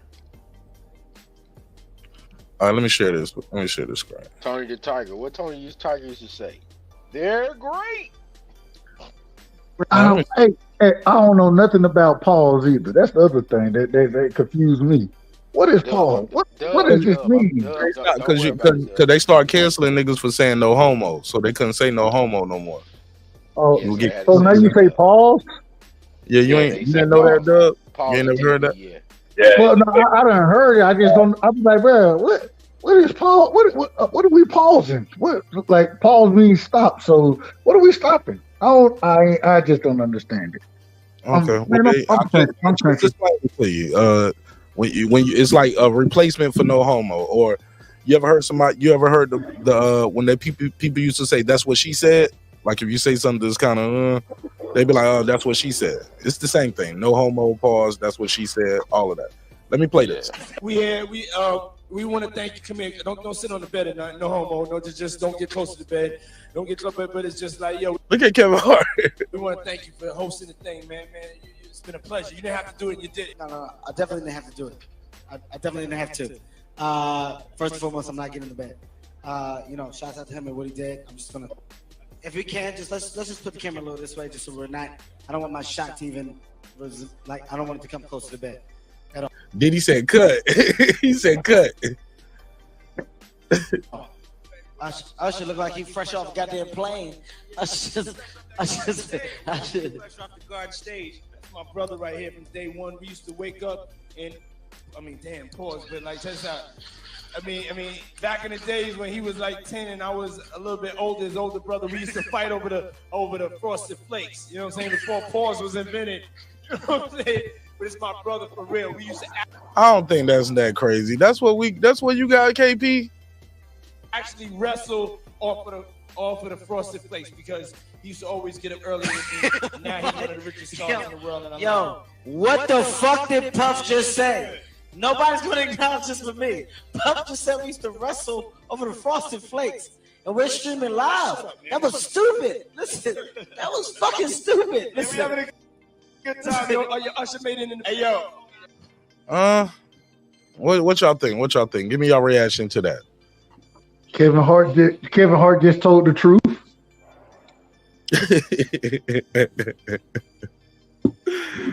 Yeah, what were they? I couldn't. You just that was just the audio. You didn't have visual of it. Oh, the visual on the screen, you just can't see it because you're on the phone, bro. Oh, is that what it is? Yeah, you on the phone. You ain't on the panel. He tripping, cuz. Weird ass nigga. He was like, "Yo, you just played the audio." It's hold on, you didn't know you was on the phone? Yeah, he act like he don't know he on the phone. He was on the phone and not on the panel. Some shit. What the fuck, bro? Hey man, you don't. Hey, Chim, pull that damn phone off the wall. Yeah. That nigga champion heart said, Hey, they gotta be that good green right there. They gotta be the good green. They gotta be it right there. Well, no, no, because I'm looking at, I got the. Hold on. You on the phone? You on the phone, but you watching the YouTube. You need to be watching that road. You gotta watch that road while you bullshitting. Your ass gonna be hanging off that bridge 70 feet up like that white lady was I saw on the news today. I'm a professional, man. I'll try this at home. Yeah, that lady was hanging. That lady was her truck went off the bridge, man. She was just hanging there off the bridge for like 45 minutes. I was like, well, she lost her job trucking, and she probably don't want to drive no more neither. Yeah, that truck probably won't balance. You know how it go. Icy roads, but that's neither here nor there. What you think of the audio though? What you think? Suspect? Much to do about nothing.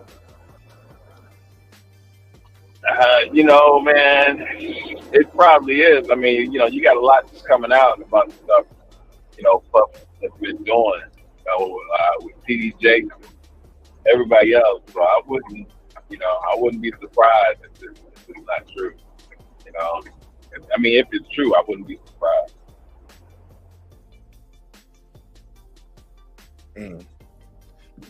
Go ahead, KP. Now you said sorry. Mill. Go ahead, champ. My bad. Yeah, you said Meek Mill is like going out of his way, trying to convince people he's not gay. You know what I'm saying? TD didn't do that. He just said he went the OJ route. If I did it, which sounds suspect. Hold on, what TD Jakes do? Yeah, after it came out that he was at, he said he was a power. It was said he's a power bottom, and he came out said if I did it, I would just repent. He said something like, it almost sounded like he was like OJ saying, if I had done it, this is what I would have done, type deal. You didn't see that? Hell no. I ain't see that. Champ, he late. But Mark, I dropped you another one in the back. Play it out. Play it out. Okay. Champ, he late to that one, but hit that other one right there. He late to that one. Okay.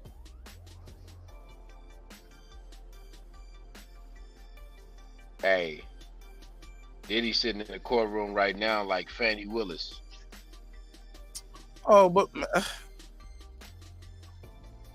hey, boy, hey, Fannie Willis doing they ain't whoop a damn up that they ain't whoop a damn over there. I said, God damn, I was rooting for him. I was like, God damn, they ain't shit. KP, just because we don't like the slang some of these niggas use, like we reaching, bro. I thought you was gonna send me a video of him like actually grabbing somebody and doing something to somebody. Bro, hold on, let me add a clip. Go ahead and add him, but yeah, we no, said we reach. Yeah. No, because I've heard niggas that I don't think gay say daddy, like Jadakiss. I don't think Jadakiss gay, but I heard him say, nah, daddy, blah, blah, blah, blah, blah. I don't heard, like, them niggas from New York, they talk different. No. Especially the Mount Vernon niggas. No, that's how you say it, though, bro. I lived in New York too long. The way Diddy saying is different, bro. Bro, I'm just telling you, the video I'm watching right here, that's what this whole video is about. This is one you sent. I don't know about that, bro. I ain't even click play yet. But I know what it is because I've seen it before. Let me click play. I want y'all to hear it and see it. Yeah, I love this drink. Where you put my bag? I like when you like this, Daddy. Yeah, where you put my bag? Daddy, I like when you scrambling and scraping for shit. No. I like that. I'll be practicing. I got Now, granted, Diddy was a little too. And then the clip, they pause it. Did Diddy just call the man daddy? I don't agree with it. I don't think that shit is cool. I ain't doing that shit. But have I heard niggas say that before? Yeah. Who heard that? I've heard Jadakiss say that. I know for a fact I've heard Jadakiss say that before. Yeah, but it's the context and how you say it. I've been around NY. I was around NY cats for double-digit years, bro. And the way Diddy saying it is not quite the same, bro. Talking about It's not how the you same. High. And did you see? Yeah, because Nori's over there scrambling through his nose. Love this drink. Will you put my I like when you like this, Daddy. Will you put my bag Daddy, I in? like when you Oh, scrambling and here. scraping. When you Oh, it's right here, scrambling it's and right scraping No, for no, shit. no. Okay, yeah, I'm not gonna go over Yeah, that. he's scrambling, scraping through his nose. No, it's your birthday every day. Every day's your birthday on Drink Champs, goddammit. I'm in. Where I look Did you back miss on me? where I became. Did you miss me though? For real, because I'm saying it seems like a thing. I remember this. Birthday party, man. He's like, man, yeah, I've seen this before. And he was like, I play for for people this. birthday. Huh? Why won't you party with me for your birthday, man? He was like, we did party. We partied for my birthday. We ain't party. My party. No, but me and you ain't never really party. You know what I'm saying? Eyes. See, they pausing it with the narratives, dog. Let them just say it. Eyes. I understand. You know what I'm saying? Okay. So check this out. It's me, Tyrese, Ray J, and F. Gary Gray. You know, I'm a type of nigga, I like variety, man. I like people that's unpredictable. You know what I'm saying? I like different personalities. So I was like, I never. Low key though, I ain't gonna lie. Jadakiss and Fab was like, something that it was like, how far this nigga gonna go? Because I ain't gonna lie. To the deepest end. Definitely do look a little pause. They definitely look a little uncomfortable. Like, yo, what's up with homie, bro? And you know the word daddy, where it come from, right? Cat daddy. That's where the origin of the word. Yo, what up, his daddy? name is Puff Daddy too, though, right? So, and his name is Puff Daddy. Well, it was Puff Daddy. Yeah. Hey, Clips, I added you on, but it hung up. You can try to call right back. I added you on, Clips. Hey, did y'all ever see that video where OBJ looked like he was about to get topped from Justin Bieber, and the cameras popped up, and then they just kind of like stopped what they was doing? On my mom, I seen that, and that's the type of shit right there. And that's a little more suspect, B. That's more suspect than. You say he was about to do what? You ain't never seen that shit? Like he was about to give him sloppy, bro. That's crazy.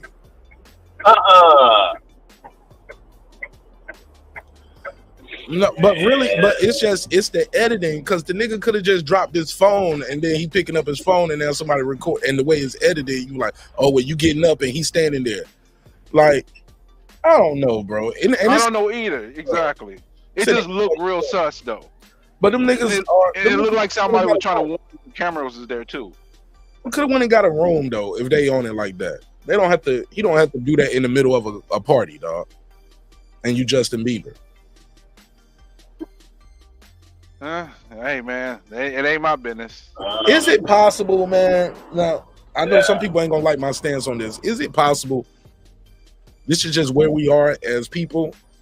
Like whenever you see successful people, they always say somebody gay when you're successful, or you got to be in the Illuminati. Especially, I mean, some of the time it is a little bit of COA conspiracy to it, but some of it is real too, though. Yeah, I think some of it. Yeah, I mean, go ahead.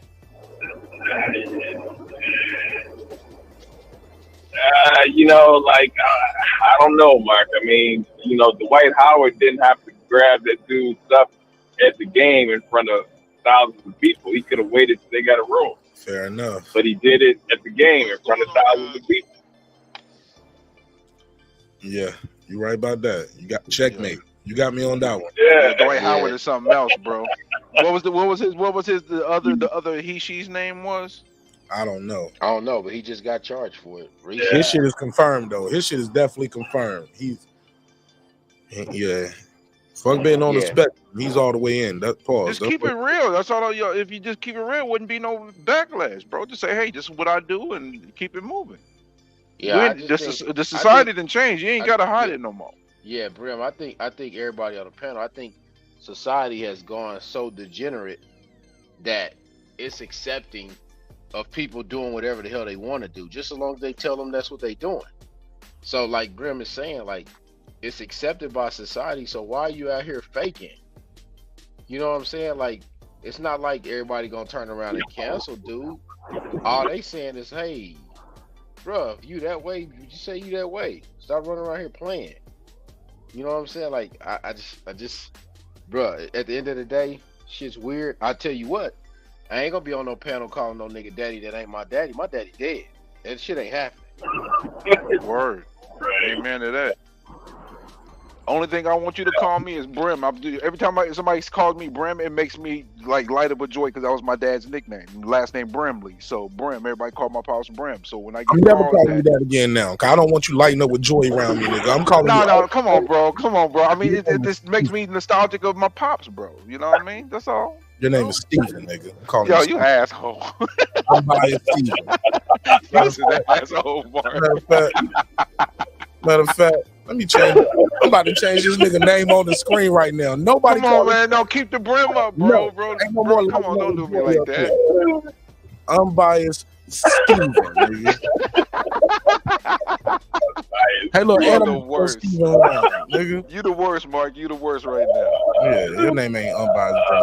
That nigga said it reminds me of my dad and My pops. I call him pops. I ain't say that. It's my pops. I always call him pops. Yeah, my dad would never let me call him pops, and I was like, why? He was like, because my dad didn't let me call him pops. I was like, why? He said, I don't know, so don't call me pops neither. Yeah, he didn't mind. My dad didn't mind. You know what, pops? But you know, we're good. You know? Yeah. All right, well, let's change the subject because some of these niggas ain't never had no daddy in their life and they're gonna get offended. Never had a dad, and now they terrible they damn selves. You know what I'm saying? Yo, that's crazy. No, that's a fact. I know, but that's still crazy though. Factuals don't mean it can't be crazy. Niggas sitting around like, wow, they had a dad growing up. What's that like? I mean, listen, it ain't their fault, you know. You blame? Okay. Well, shit. Anybody got anything else on this? I can go right into this Reesa Teesa shit. I think this shit is funny. Is that the lawyer in Georgia? Oh no, she ain't no lawyer. That's Fannie Willis. Oh, we cook on Fannie. Cook on Fannie's Fannie. If you want to, but I definitely want to say this about this Reesa Teesa shit. I thought this shit was funny. It's called Reesa Teesa. It is a TikToker. Blew up pretty much overnight. Sometimes people, this is what they call an industry plant too. People call you a plant, like you just come out of nowhere and you get 50 million views and 11 million subscribers. Yeah, shit like that. People think you. But no, maybe some people relate to it. Reesa Teesa did a 50-part series, 50 parts of Who the Fuck Did I Marry? That's what she called this series. She did 50, maybe 52 parts. Each one is about 10-minute segments, and it's like a story time. You sit there and break it down, listen to it all the way through. It's about 8 hours. And basically, she tells a story about a guy she met at the beginning of COVID, and he ended up being not who he said he was. She called him Legion, but comes to find out, he ended up doing a reply video and said, no, she lied. We broke up because she cheated, not because I misrepresented myself. This, that, and the third. Anybody heard of this Reesa Teesa shit? Not really. Oh, I haven't heard of it. Oh wow. Yeah, this shit is kind of Who got the background? It sound like a monster coming out. I know you ain't talking. And look, see, they will put a pause on you. They were like, see, Brim was talking about somebody had the monster coming out. See, they would say you was Diddy and Meek Mill. You can't win for losing with niggas. No. You can't win. Everything's paused. That's crazy. Right, that's crazy. But that's Champion Heart. He's driving. He on the road. I bear with him. No, that's him trying to make a meal, burning up messing up the oven. That's what they doing. Boo. Leave him alone. That's our guy. Leave him alone. That's my guy. Right. Fake ass laugh. All right, but I'll give you guys a little snippet of now some people, now full disclosure, just to let you know, Reesa Teesa is a full-figure woman. Is that politically correct? Is that a nice way to say it? She a big girl. All right. Silverback. I'm not gonna call her that because that's a nice way to say I'm not gonna call her that because I think that hurt her feelings, and I'll play the clip afterwards because she's talking about basically people are saying because she's a big girl, she deserves to whatever she got. But let's play this clip right here. This is a little intro. I'm not gonna play all of it, but she's telling the story while she's doing her hair. also not going to be disrespectful to anyone that was involved. I'm not going to use people's real names because I don't have their permission to do so, and this does not want any sort of litigation. I will tell you off the top, I have a sense of humor and I have sarcasm. So things that you see me laughing at, none of this is funny. But in order to get through it, okay, oh, she gonna have to laugh at it in order to get it. Okay, I cut it off, but I didn't mean to do that. But basically, she does about 52 parts. She says they met during COVID. Dude told her he was a vice president of some company. He used to play arena football. He used to be divorced. Basically, she found out a lot of this stuff was lies. Matter of fact, they got together beginning of 2020, so they ended up being quarantined together in Texas. They ended up getting married, and basically, in a nutshell, she got a new job, and I guess she needed her husband's social security number for the paperwork. And what she did was, with that, got a background check and found out a lot of stuff about him. I think they said, come to find out, he had a twin brother, and a lot of the shit he said was his life was really his twin brother's life. So it's just a crazy thing. But the problem is, a lot of people are saying, lady, you had this problem because just like she constantly kept saying in the video, he was telling me all the right things. He was saying everything I wanted to hear. So when you have an issue with somebody, you like, who the fuck did I get married is what you call, who the fuck did I marry? Should you be mad at yourself? Like, you should have got this background check a long time ago, right? Before y'all got married. Before y'all start moving in together, right? If that's what it was on. But basically, let her tell it, this nigga just was a pathological, habitual liar. I'll play a little bit more of this, but while I'm queuing this up, KP, what's your take on this? My take is self-accountability. Boy, y'all niggas know that word. It's just pretty weird to me that you just up and marry somebody and you claim you don't even really know them. And then also, it's like there's no background on the parents, the mother, the father, and you know what I'm saying? It's pretty weird. Because that's how you get to know people, by their family. So I don't know, man. It's pretty weird. Like, these people are weird, man. There's some weird shit ever going on now. Yeah, hey, I agree 100% because I mean, you engaged in about the. I mean, it just don't add up. You whenever you establish a relationship from the beginning, what do? You meet the others. You meet your people.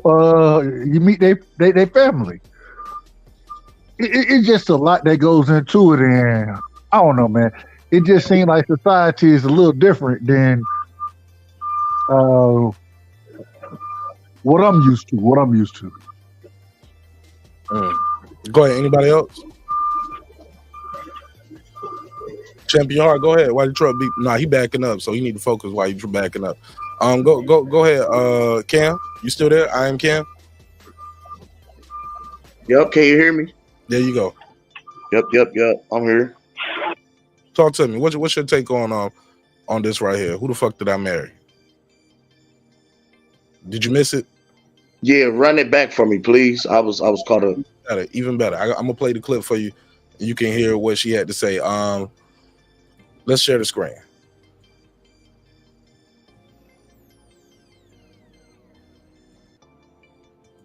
A very famous person.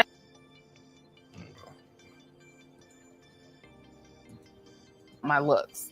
And then there was a very famous personality that called me a big bag, talking about my weight. And so it's things like that I'm like, Jesus, I can already admit I'm self-conscious, as a heavier woman. I feel like how I look should not dictate whether or not I deserve what I want.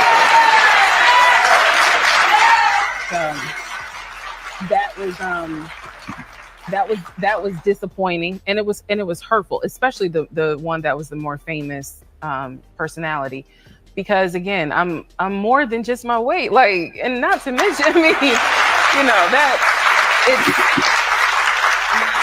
it's hard. I will admit this. I appreciate when I've met both men and women who have said thank you. because for me, it's like, okay, I know I'm talking about my looks. Okay. So and then there was a very famous personality. So let's talk about that. Who's this personality? Let's play this clip.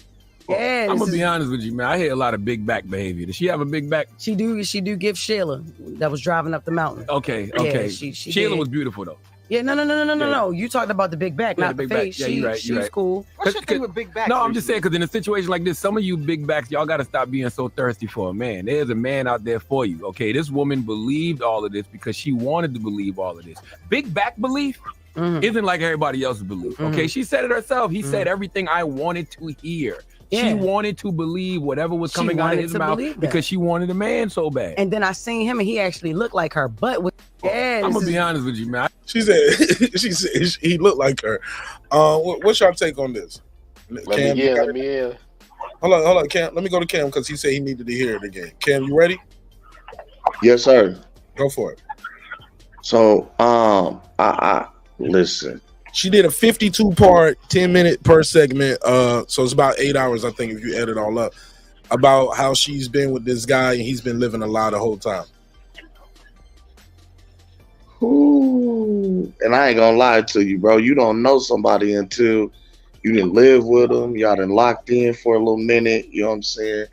Like sometimes you meet somebody representative and you don't really know their real person until like, you know, some shit really happened. You know what I'm saying? So like, ooh, this is heavy to hear. I can't even lie. Like, this almost sound like you got some game ran on you. You know what I mean? Like, motherfucker was pretending and playing make believe, and you know, playing one way and actually really was something completely different the entire time. Like, you know, and then people do change. You know what I'm saying? People do grow. You know what I'm saying? Things change over time, you know what I mean? But just like the way she made it sound was like Buddy just did a complete 180. You know what I'm saying? Like, which made me think like Cuz might have been like this the whole time. You know what I mean? Like, oh no. All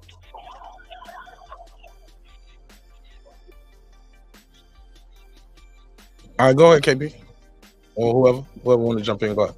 Hey, it's wild, bro, because I never seen that Charlemagne segment where he talked about the big back. I didn't see it, bro. No lie. It's funny, bro, how people say what they deserve. Like, it's like listening to these fighters say they deserve all this money that they can't generate. You know what I'm saying? Like, bro, you get what you negotiate, and what the market dictates what it can pay you. You don't just get to say I deserve this, and since it never comes, if it never comes in life, then your ass didn't deserve it. What are you talking about? Like, that's like me saying I deserve to have $1 million contract right now.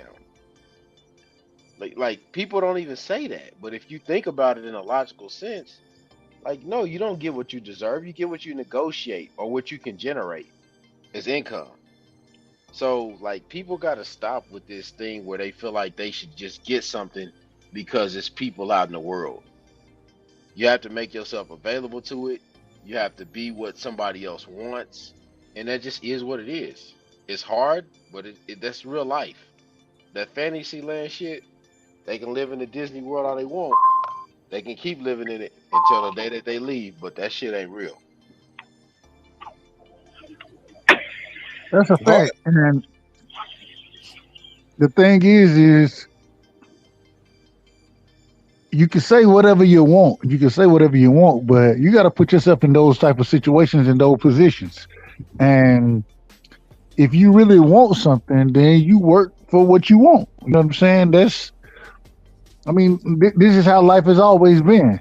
And so when you start talking and shot the big back, this is my first time. I don't know if I heard that previously, but the big back conversation, that's a whole nother conversation. You know what I'm saying? That has to be had. So, hey man, I mean, it is what it is, but at the end of the day, man, you work for, or you put yourself in position and you work for what you want. And I mean, that applies to all aspects of life. Mm.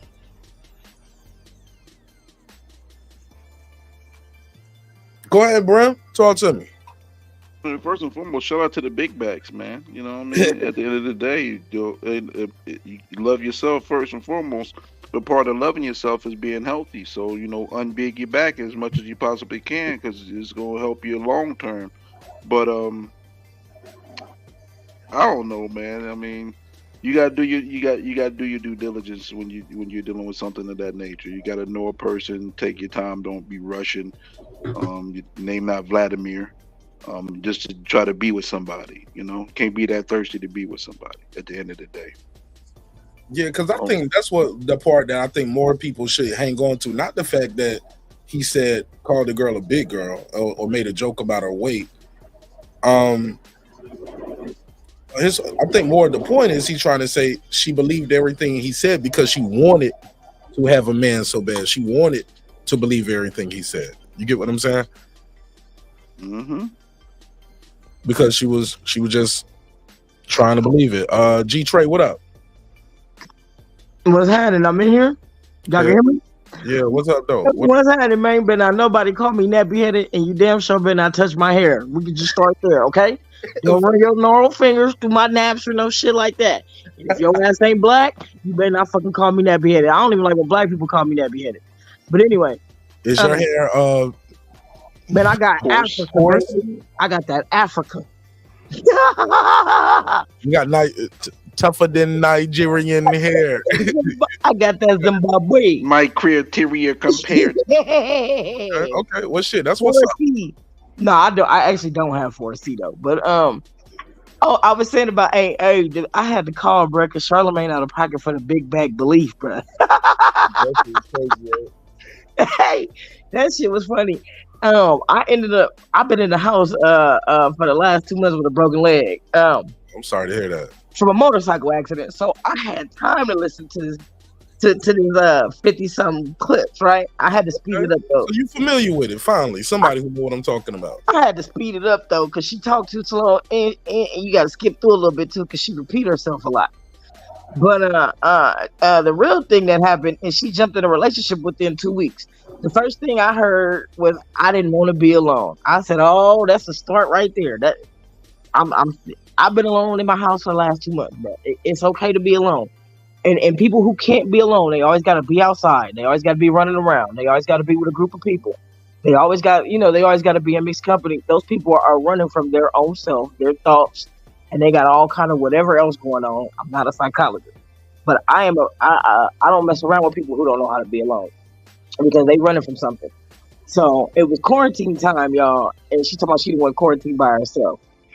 And she said she didn't want to be alone. She wanted to be married. She didn't want to be shacking up and living with a man and not be married. Man, they rushed through the whole relationship, y'all. He moved in that girl house within 2 weeks. Told this lady he was a vice president, but he's driving a Ford Taurus or some crap. She fell for the okie doke, bro. How you a VP? He leaving the regular work clothes, but she went for everything, man. Hey, y'all, now he was a scammer though. He lied about his brother. He lied about his family members. He made up family members. Something's actually mentally wrong with Buddy. I mean, if she'd have just dated the dude, though, she'd have figured it out, you know? But she just jumped right in head first, bro. So, shit. That's what happens when you just jump right in and you don't know somebody. You know, you get into a car wreck. So, did he have a twin brother or what? Right? He got brothers and sisters. He don't have no sisters. He lied about some sisters. He lied about who his brothers were. He didn't even tell her he was a twin. So that came all out in the end after she finally decided to do some investigation. But the shit he was lying about in the beginning, y'all, when he first moved in with her, when they first started quarantining together, Buddy had a fake Chase document with a Chase letterhead on it, saying he was approved for $750,000 for a house or $800,000, $900,000, you know, something like that. I think it was close to like $800,000. It's like he got that kind of money and he like me. Hey, but he moved into the hood with her out in Clayton County, ain't that? Clay County, Clayton, y'all people that be in Atlanta, y'all know what county I'm talking about. Yeah, that's some bullshit. Yeah, but he a VP. Yeah, that's not the well-to-do part of Atlanta. Yeah, but he moved in with her though. But he got this money. He talking about he had offshore account. The nigga talking about he was a VP at some condiment. She never named the company. At some condiment company, but he's driving a Ford Taurus. I'm like, bitch, the more you describe this, you making yourself sound stupid. You fell for the shit. He showed her some bank accounts off Google Images. Bro, he was a professional scammer. Other women came out later and started saying they got scammed too. One girl, it only lasted about 6 months with her. She wasn't dumb enough to let him move in her house. She figured out that he was a professional liar, but he was a professional liar though. The one girl who was only with him for about 6 months dated him for about 6 months said that he had paperwork for everything to back up everything, and it looked legit, right? And she guessed he was making like fake email, like other email accounts to send himself these emails and all this other shit, man. Come to find out, dude was working at, I think he did work at that condiment company. He was on like the line. He ended up getting fired and working for like some temp agency. Oh, and the other reason why that bitch ended up in this situation is because she fucking needed help. He moved in and started paying her bills, and then she didn't even need to pay bills no more. But the crazy shit though, y'all gotta watch some of this. Y'all gotta watch probably like the first 2-3 videos, because this man take her house hunting for like 9 months. But they house keep producing, and every time it's time for him to produce, he like, oh, I want to pay in cash. And he got offshore accounts, and he playing with these realtors time. He playing with this girl time. He taking her around to every Benz and BMW dealership and got her sitting in cars and looking at luxury cars, but she never getting none. What? Son, I'm about to do that shit tomorrow. I'm gonna tell my wife, let's go to the Bentley lot. Hey, bro, I'm talking about for 9 months straight though. The problem is, right? The problem is bitch, after the first house didn't fall through, and then the second house didn't come through because he on bullshit. To get your mind off the houses, he started taking her to dealerships.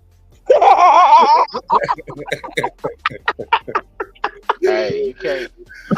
Yo, she wanted to be played. Wait, and he lied. Look, he a VP for a company. They supposed to be buying him a company car, and he got like $90,000, and he got paperwork for the shit. And he running through the dealership, and he knew the little program and how it worked, how people get company cars or whatever.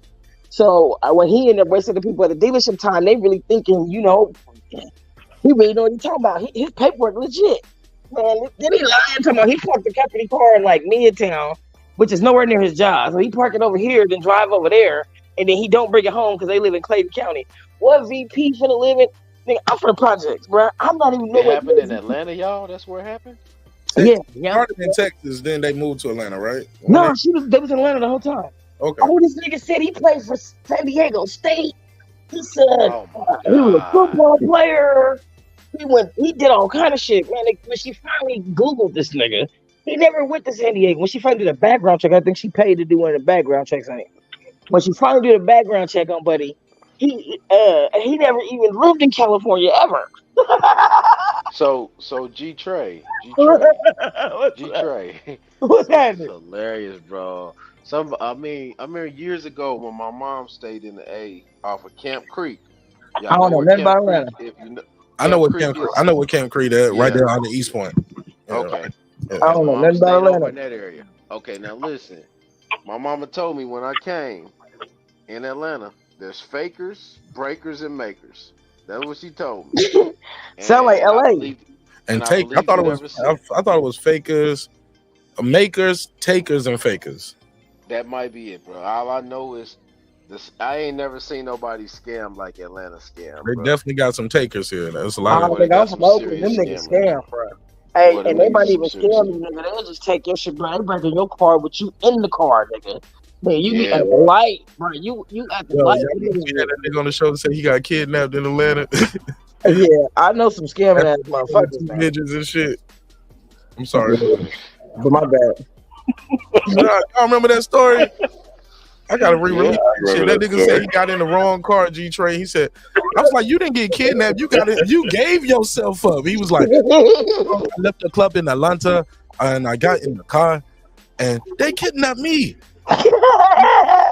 And they dropped me off after they robbed me. I asked for help and I went to the back door of these white people's house and they called the police and the police arrested me. Because you went to the back of these people. I was like, yeah, you went to the back window of these niggas' house. I'm like, you lucky to be alive. You stupid motherfucker. Yeah, but Buddy was more of like a compulsive liar though. Like he didn't steal nothing from her or scam her. You feel me? She bought it. She bought it because where did she lose her money at? Because it sounded like you said he was paying all her bills. So. She didn't lose no money or nothing. Nah. She just found out he was a compulsive fucking liar, and he was lying about the house. How far did? And they did get married. She figured out that he was lying about the house shit, but she still ended up marrying him. So that's her bad. Oh, so what? So bitch what? Got pregnant in like 3 months. Wow. You gotta listen to this shit. The bitch got pregnant in like 3 months, bro. Hold on, pregnant? They got a baby now? Nope, she ended up having a miscarriage. Okay. Yeah. Hey, and he didn't go with her to get the little whatever part. You know, I don't know nothing about that stuff. Yeah, we got removed sometimes. Yeah. She had to go get something about a removal, and he lied, bro. To remember, he a VP now, right? He lied and had his assistant, aka himself, who was texting her saying he couldn't come. He was in a meeting. This nigga showed up to pick her up late. Told her family don't contact her. Give her some days to rest. Hey, So but he had 2 phones, and he would text her. No, it was his phone. He was texting back from like, this is David, his assistant. He's in a meeting. He told me you were gonna be calling and texting, and like, but it was him. He had fake sisters he had made up. He had fake people he was on the phone talking to that really wasn't on the phone. Bruh, y'all got it, man. The nigga something wrong with him mentally, if you ask me. How did she find out about the fake people? Like he ended up just admitted some of this. Well, she ended up getting a hold of his family, and they was like, them people don't never exist. And they like, what the fuck that is? And one person was like his niece name, but it wasn't his sister. And didn't nobody in his family fuck with him because he lied. So what happened is when she broke up with him and put him out, right? He drove home to Philly to his family. And you know, they wasn't fucking with him. He come with a story. He come with another, you know, they know he a big fucking liar. So he came with one of the stories. She put him out and took all his money and all that. So they called her like, this nigga lied. We want to hear from you. And that's when she found out about him not him being a twin, him not having a sister at all, that don't none of his brothers fuck with him. He owed them all money and he lied to every fucking body. And he can't even stay there. He had to drive back to Georgia.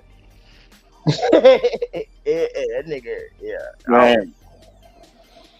Hey, then he came out and said some shit, and then like 2 other bitches came out that he used to fuck with, came out and made some videos. It's a whole mess, y'all. As y'all can see, I've been bored, bro. I've been in the house. Listening to ATL stories, this shit crazy. Nah, this bitch was like big on TikTok. I don't even have TikTok, bro. The shit got so big that the shit got so big that people started posting it on YouTube. Yeah, it started popping up on YouTube, but I never watched it because I thought it was too long.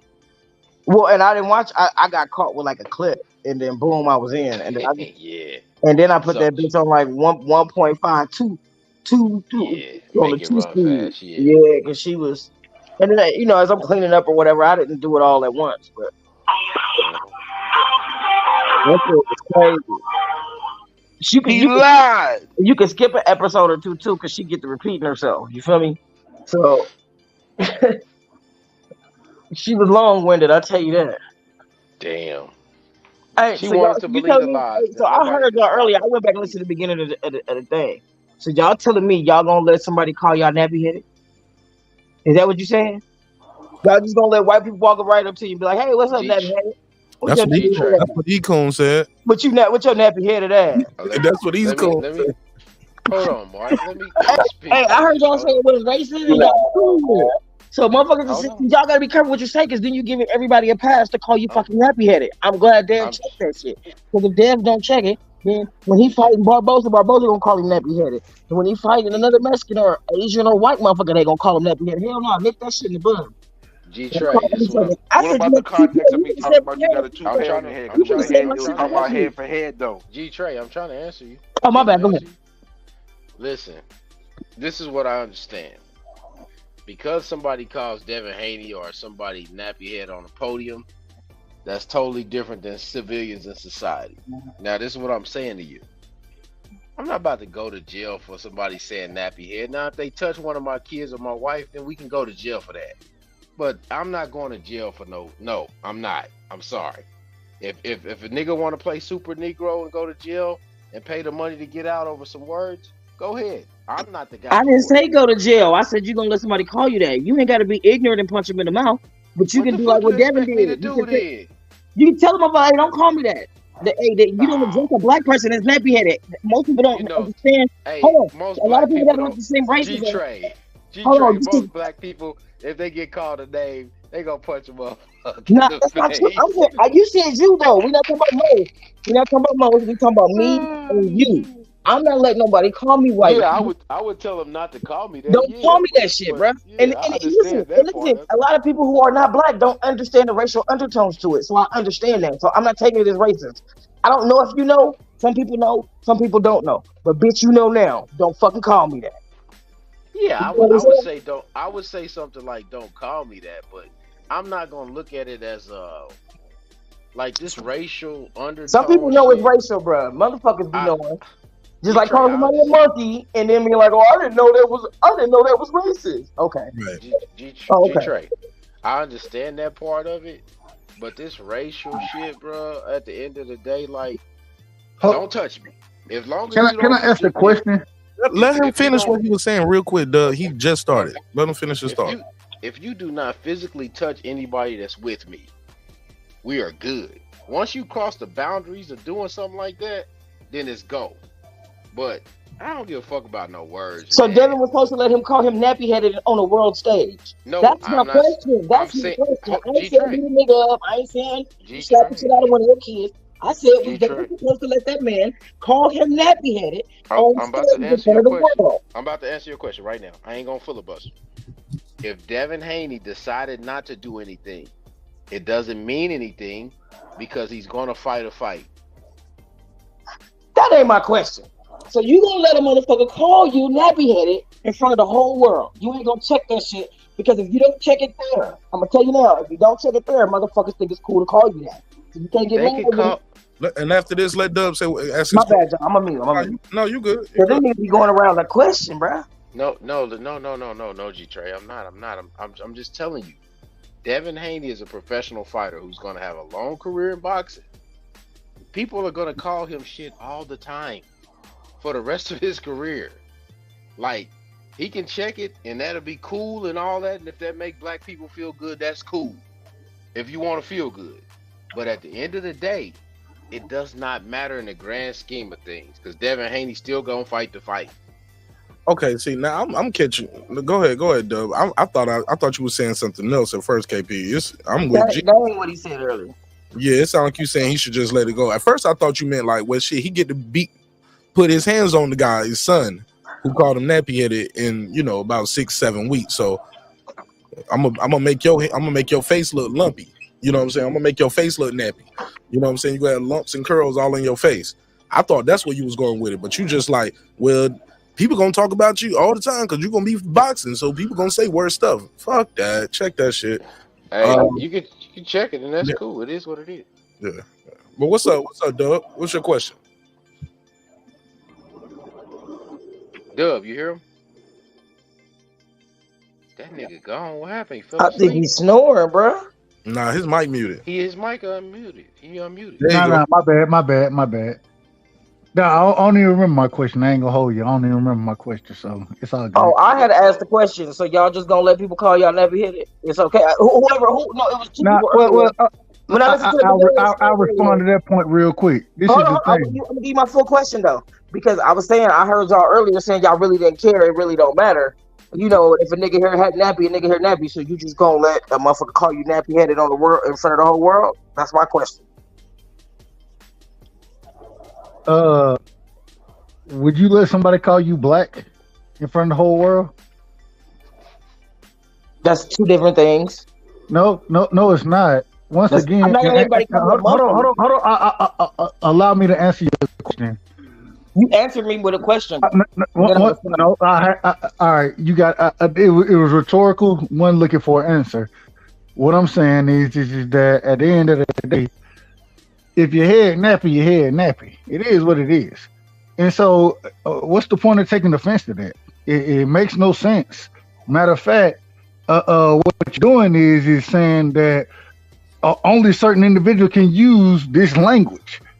That's ridiculous. It's ridiculous. So you would also let them call you a nigga then? Okay, gotcha. Here we go. That's not what he said. Here we go. Here we go. No, you just said. Go ahead, G-Trey. You cooking so far. I ain't even got to say shit. Go ahead. You insinuated when you said only people. What I insinuate? You want to say I'm insinuating something? I'm not insinuating. This is what I'm saying. I'm saying that at this current moment in time in history, nappy is not a derogatory word toward any race. It's not. When you say nigga, it's definitely a derogatory word. So there's a difference in what we're speaking on. What I'm saying is, but hold on, let me finish my point. What I'm saying is what y'all trying to do, and this is the problem I have with. Hey, shout out to Coach Malachi. Never mind, I don't even want to say it. Shit, we here. All I'm saying is, this is the problem I have is that you want to make a word like nappy, which we all understand what nappy hair is. If I can look at it and I can qualify, it's nappy hair. It is what it is. Whereas it's never been a derogatory. Hold on, brother. Let me finish what I'm saying. It's never been a derogatory term, but all of a sudden, this is what you people want to do. And when I say you people, I'm speaking specifically to these individuals who think that we got to take black power to the next level. No, nappy is nappy. If anybody says nappy, it is what it is. Stop trying to make this shit about race and let's talk about the fighters, bro. Stop all it's nonsense. And I digress. I'm not making it about race. The motherfucker, right? So you don't understand that the word nappy, calling somebody hair nappy, is derogatory. So you tell your daughters they have nappy hair, right? I don't have any daughters, but I have a son, and if that nigga hair is out of order, I'm gonna tell him his hair nappy as hell. Damn right. If the nigga hair looks like Kevin Durant, his shit nappy. What you want me to say? I'm not gonna lie to him. Okay, I understand you don't understand the meaning. Probably I don't understand the meaning of nappy. Same way Henry don't. Listen, I'm just telling you, I'm not gonna let nobody call me no monkeys. Ain't nobody calling me no nappy headed nothing. How do we get the monkeys and nappy? You done moved this shit all the way around, and this is the problem right here. Go ahead, brother. Go ahead. No, the problem is, right, is you don't understand that words mean things. And earlier you was like, words are just words. What did he say, Mark? I don't remember what he said verbatim. He said something about words just being words and people words being words, and he said it don't have. Basically, we're trying to say it don't have a negative connotation, and you people, we making something out of nothing, shit like that. I ain't saying I would have hit the man in his mouth or nothing. I done told that motherfucker don't call me that, straight up. You don't call a black hair mother. You don't call somebody with a black motherfucker with nappy. I don't know how to explain it, but I definitely told his ass don't say that shit to me again. He could have said your shit toe up. There's a million different ways to clown Bill Haney's hair other than calling his shit nappy. Ain't nobody calling my motherfucking hair nappy, bro. Especially in the national motherfucking stage, a world stage. People all around the world is watching that press conference. So you saying if an Arab dude walk up to you and says your shit nappy, you cool with that, right? That's what you saying. Can we agree nappy has a negative connotation? Like when somebody say your hair is nappy, that's not the same as saying your hair is coarse. That's not a nice thing. Can we agree to that? Right. Well, when they say your hair is nappy, can I add some context real quick, y'all? Bro, I don't know. I grew up in a household where nappy was used on a regular basis. It wasn't no disrespect. No, it means that you need to. Hey, look, hold on. White people saying it to you. The origins of it has negative connotations. That's the one thing. But the reason I want to add context to this is because them saying something about it not letting it pass is not the point that we were initially making. There's no problem with addressing that and saying you ain't gonna say that to me. It's just the essence of it all to make it a big deal is not for me to do. Now I can say you ain't gonna say I can say you ain't gonna call me nappy headed or say I got nappy head and then leave it at that. There's nothing wrong with that because you if you feel like you want to address that because of the negative connotations with it, yes. But to make it a big blown up deal, I'm not going to do that. But also in the context of it is they were talking about their hair. He mentioned the guy's hairpiece, and then he came back and said that. Now, if he said that without him saying anything about his head or his hair, then that's a completely different tone that I would take towards it. But it was just a response about his hair to his hair. So again, it's nothing wrong with addressing and saying you're not gonna call me nappy-headed, but the context of the conversation between them two makes me sit back and look at it where I'm not gonna be, for me as a person that's not having to address it. Now, if I was sitting in that seat, maybe I would have addressed it. But me sitting here, not as the person that wasn't called nappy-headed or my hair is nappy, looking at it in the full context, I'm not making a big gigantic deal of it. But for the person that was sitting there to address it, no issues with that. But to make it a big blown, but to compare it to being called a monkey or a nigga, it's not the same. Especially with the context behind it, it's just not. And all I'm saying, Hold on, I only brought the monkey and nigga thing blown in way because out of proportion. Go ahead. You know what I'm saying? I only brought the monkey and nigga way in because the way he was explaining himself. I would have never took it that far. And honestly, it's not that. It's not as big as calling somebody a monkey or a nigga. I'm not saying that.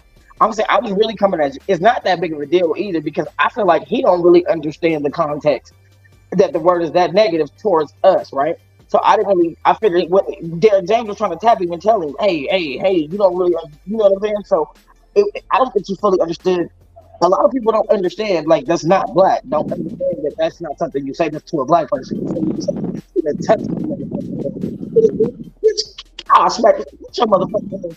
Your hair so nice. How do you get it? Let me get the fuck away from me. But also to add context about it as well, is that we one of the things as a people that we do, is we get offended by other people saying it, but then we make it a norm amongst each other to say we gotta set the tone for ourselves. This is the thing overall, man. Why be offended by any of this shit, man? Why are y'all gonna allow this to offend you? Why are you gonna allow words to offend you like that? This is ridiculous. And then you want to say, and then all right, go ahead. Y'all didn't let me say it. I was making it a big deal, right? I got to go to Hot Rod. Hot Rod been here for a minute. Okay, go ahead, Hot Rod. It's just mind blowing, nigga. You older than me, and you care about what the next person got to say, nigga. That's what's wrong with the motherfucking world today. You motherfuckers care too much what the next person got to say. Nigga, I don't care what none of you niggas think. It's your brain cells, it's your mind, it's your opinion. The fuck? Nigga, I'm 26. I know all you niggas older than me. Nigga, you think I give a fuck what you think? No. That shit is crazy. It's mind-blowing how soft you motherfuckers are, dog. You really care about what the next man got to say about you. Get the fuck out of here, man.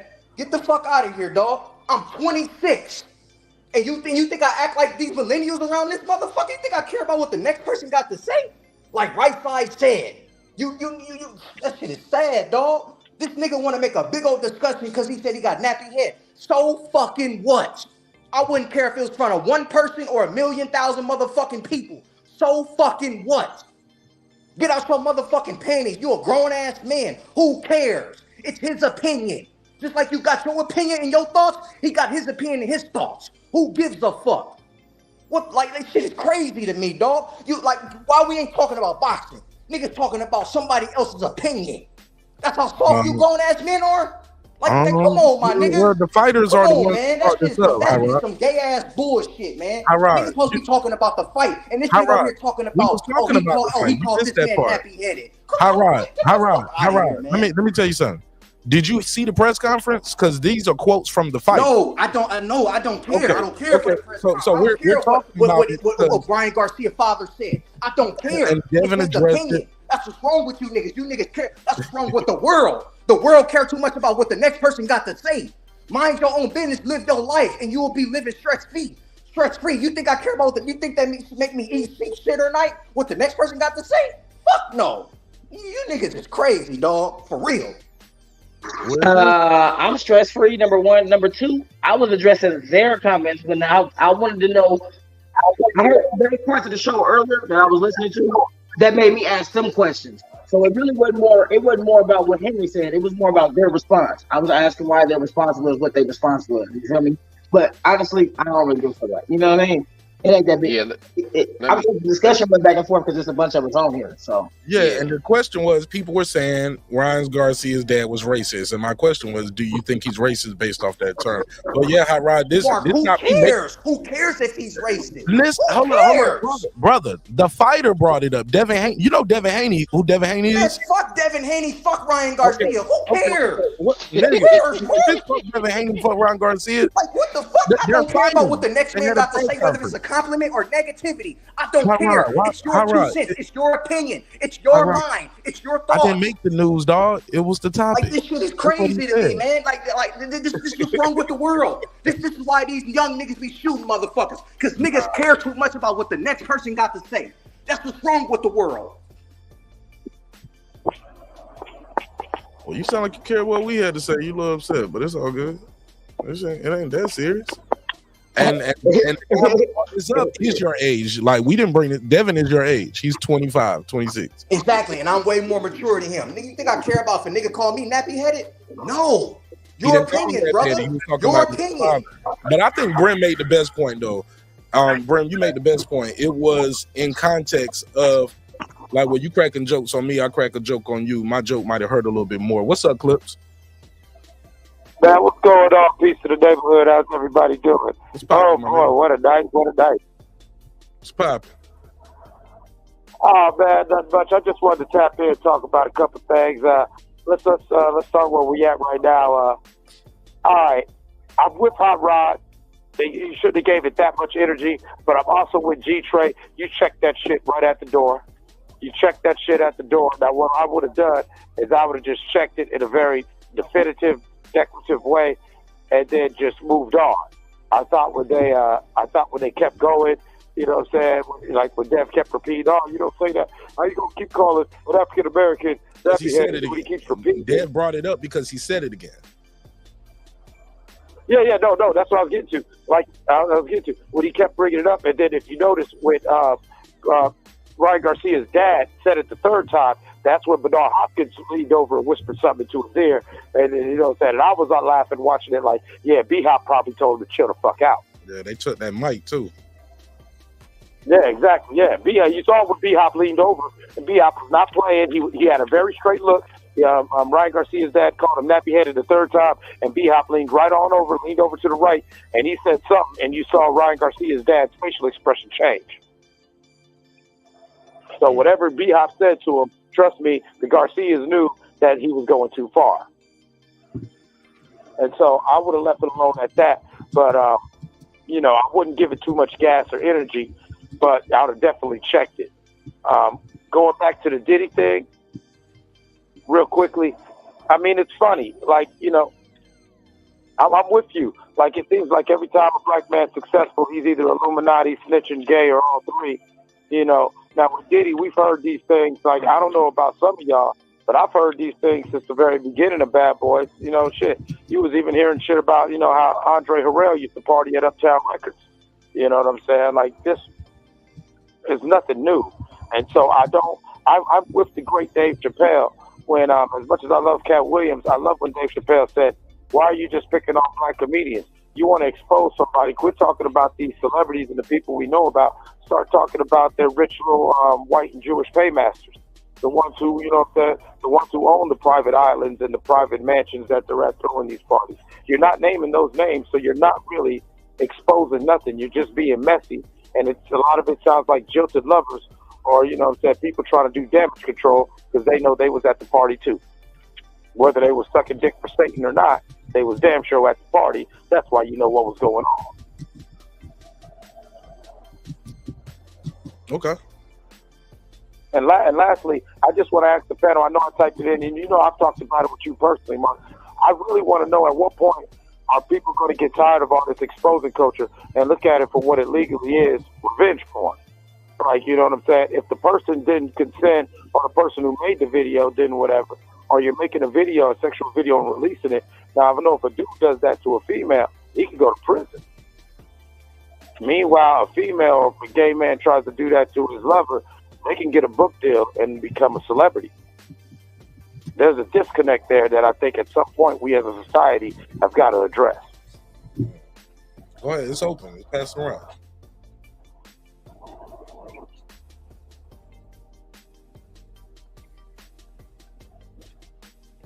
Hello? Y'all still there? Yeah, no. Yeah, That was it. All right, yeah, That go was ahead, go it, ahead. man. Shout out there. Yeah, we here. Yeah, we here. It's just to a point, bro, where certain shit just don't move me like it might have moved me when I was in my 20s, man. I just can't with certain shit.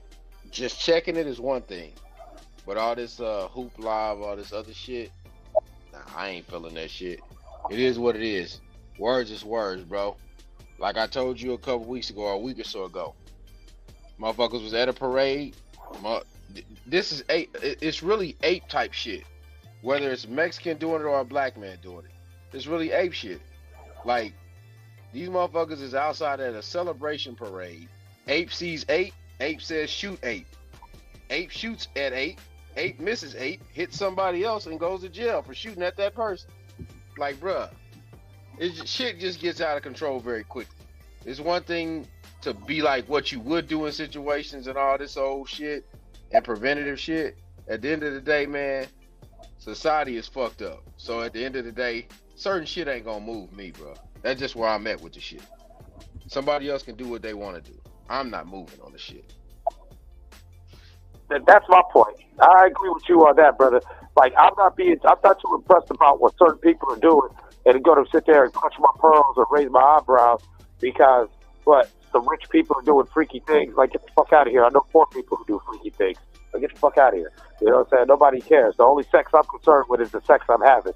You know what I'm saying? Like, other than that, I don't give a damn. If I wasn't in the room and I wasn't busting a nut, I could give a bad motherfucker. And if it's all consenting adults, fine. Like, that's my thing. Let's quit talking about the different lovers. And if people were actually great, if people were actually SA'd or whatever like that, then that's the story. You know what I'm saying? Just talking about people having freaky orgies at after parties, like, duh. Like, have you ever been in the arts and entertainment industry? Like, you know what I'm saying? Like, get the fuck out of here. You're not telling me nothing new. And so, part of me just thinks it's messy. And I think that in this internet culture, we're normalizing adults being messy ass high school children. And when is it cool for a guy or a woman to kiss a tail like this? You know what I'm saying? We're in this whole tell-off society where people think it's cool to tell their business, but that's not cool. You know, I don't care if it's talking about something homosexual or heterosexual or whatever. Like, you know, at the end of the day, when is your business your business? And when do I have a right to do my business? Some of these people do have a right to privacy at some point.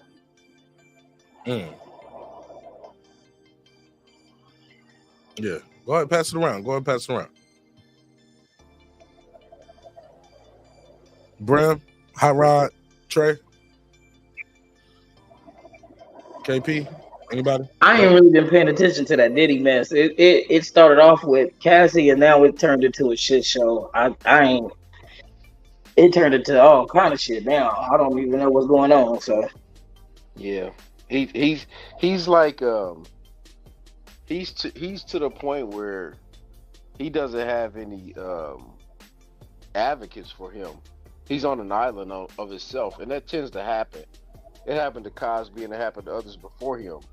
But a lot of Diddy shit is kind of out and open, and where a lot of people already think that he's been doing a lot of shit. So they think that he's done a lot of shit, so they're just like, hey, he probably did it. So he really doesn't have a benefit of the doubt on his side, really. Unfortunately. Exactly. That's what I'm getting at. I agree with you, brother. I agree. It's like, I'm not defending Puffy, but we can't let somebody get here. We can't let I don't believe that any American should be persecuted by public opinion. And things that are not crimes should not be treated like a crime. Okay? If you're just talking the bitch about said he raped the dog, respectfully. She said exactly. That's what I'm talking about. Let's focus on that. Let's focus on the essay. Let's focus on the grapes. Let's focus on that. Now, all this extra shit is coming out because what? You thought you was going to get a record deal and you suck Puff's dick? Like, you know what I'm saying? I don't want to hear that shit. because it's like at the end of the day, I'm looking at you like a weirdo because you trying to make like Puffy's a monster, and I'm looking at you like a lame because like you the dude out here sucking dick for record deals. Hey, I do got a comment. I think Puff better go join Russell Simmons in Bali because it's over. Yeah, you know what Russell Simmons over there in Bali. He ain't fucking around. Yeah, Russell went to Bali. He Russell is not vacated fucking on around. that He said, y'all ain't about to sit there and parade me all over in these courtrooms and have fun with me just because whether I did some bad shit or whether I didn't. But I know, like Russell admitted, I know I've done some things that, yeah, you know what I'm saying? If you look at it nowadays in the modern day life, you know, yeah, the story sounds crazy.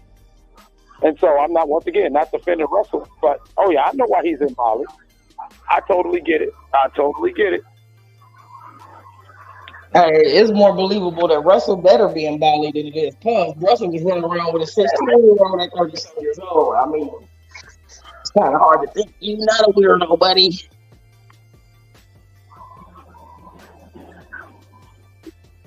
I mean, yeah, I'm just saying, let's not get distracted, people. If there were real crimes, let's talk about the real crimes, and let's get the sensationalism out of it, you know what I'm saying? Because the sensationalism ain't going to solve nothing, okay? It's not going to solve nothing. That's just us being messy, and what do we really care? And at the end of the day, we're all adults. If you're over 30 years old and you've actually lived a life, you know, I'm sure you got an ex or two who could probably get on social media and say some crazy shit about you that could go viral. You know what I'm saying? So I'm not going to get on my high horse and be like, oh, well, they did it, because that doesn't matter. What matters is the actual crime. Was people actually getting drugged and forced to do things against their will? Okay, let's talk about that. Now, other than that, then, well, yeah, that's just a freaky ass party. And worst case scenario, maybe you shouldn't be staying up at 4 a.m. sniffing cocaine with Puff Daddy. I mean, I'm just saying.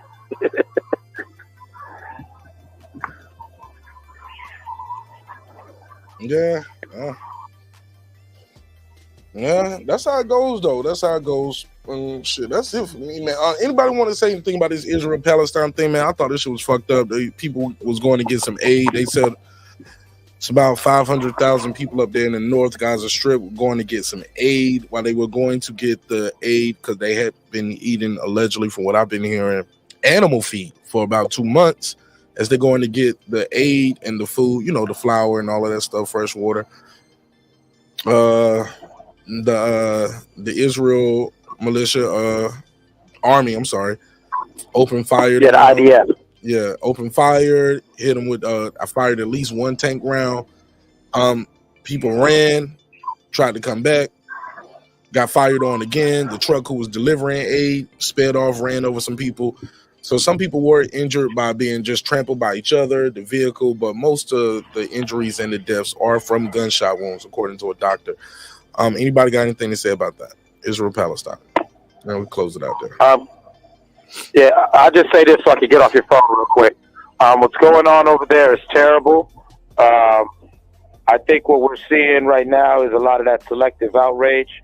What happened on October 7th was an act of terrorism, and it should not be condoned or excused or permitted.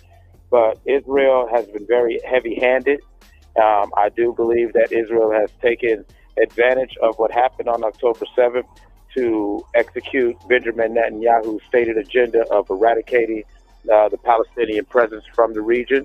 That was something that he used to say openly in the 90s, but you know, nowadays he doesn't speak as openly about it, but you can see his policies, like, bro, he doesn't fuck around. He's very heavy-handed whenever dealing with the Palestinians.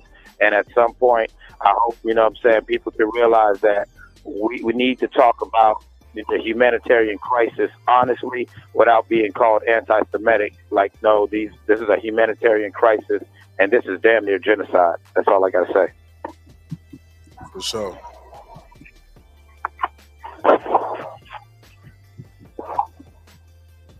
Go ahead, Champion Heart, you still there? Yeah. Okay. Go ahead. Okay. Brim, Hot Rod, any of y'all want to respond to that? The Israel-Palestine shit? Anybody? Nah, that was summed up beautifully. I don't think I can add anything better than what was just stated then. Oh, shit. How about you, Hot Rod? No, I don't know much about it. You know, I'm listening based off what y'all saying. What's up, Champion Heart?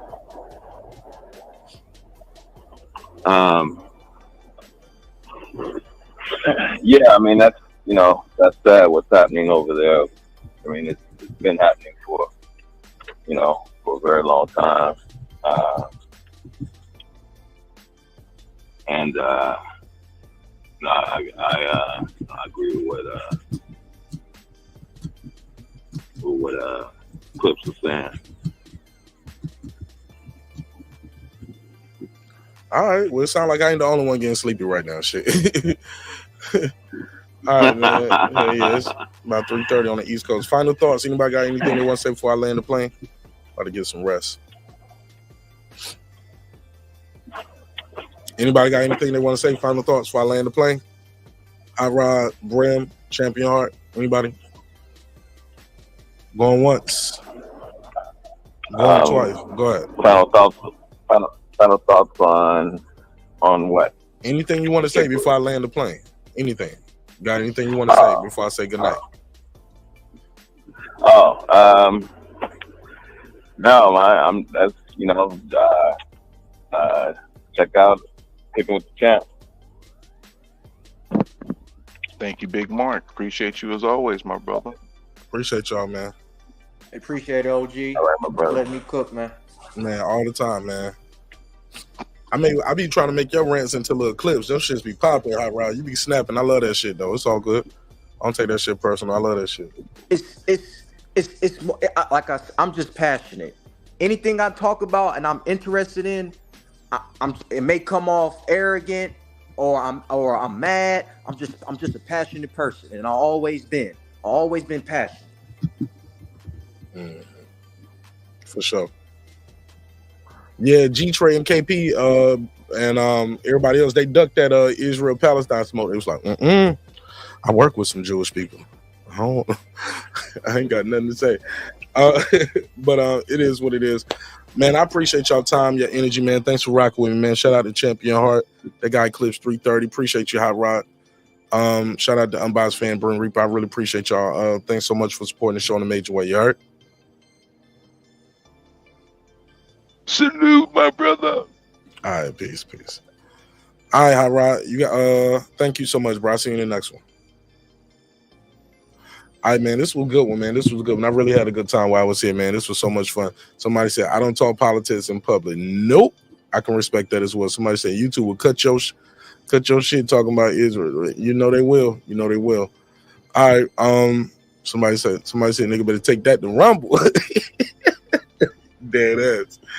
All right, man. Before I go, I did see this going around. Last thing. Did y'all see this? King Ryan said, meet my future wifey, Gigi. She is someone you can't lose in life. Devin messed up not putting a ring on Gigi. I love you, baby. Sucks to be you, Devin. But somebody was like, Gigi definitely has a type, because this is allegedly Gigi. Devin put this out. This is Gigi. Ended up being with Floyd Mayweather. Is Devin who he was talking about? He was like, yeah, these guys get mad at me because, I'm older than them and I can still get the girls they got. Because when he say Floyd been hating a long time, it's a picture of allegedly Devin with the same girl. No, a lot of these girls be looking like anyway, so. She's pulling his mask down. Pull your mask down, baby. I want them to see you. Like, bitch, get off me.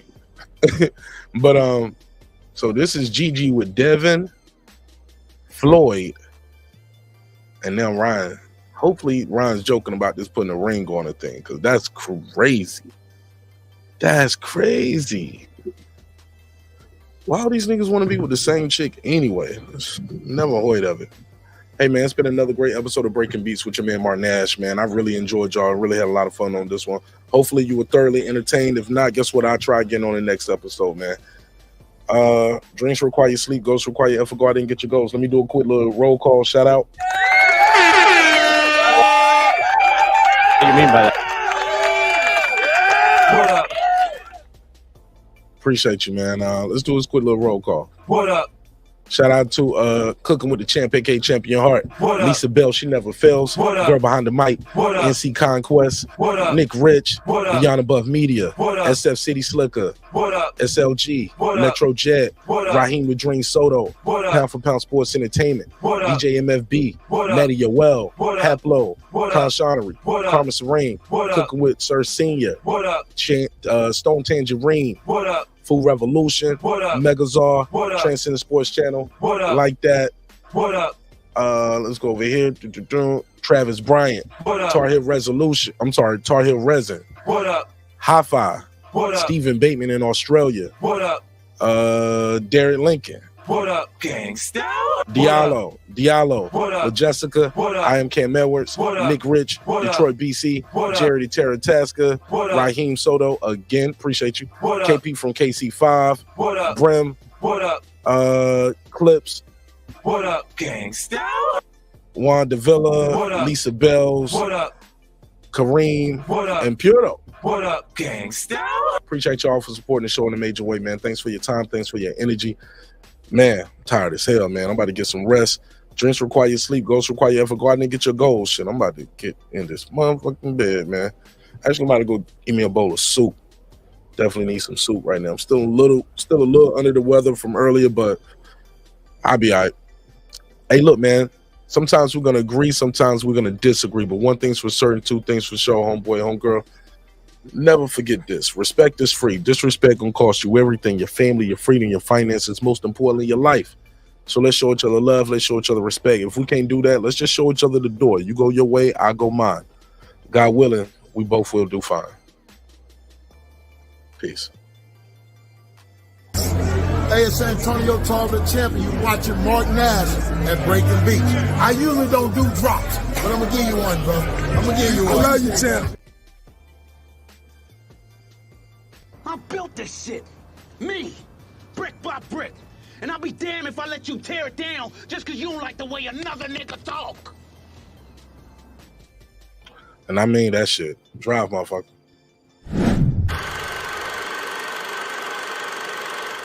This that squad side. This is mad now.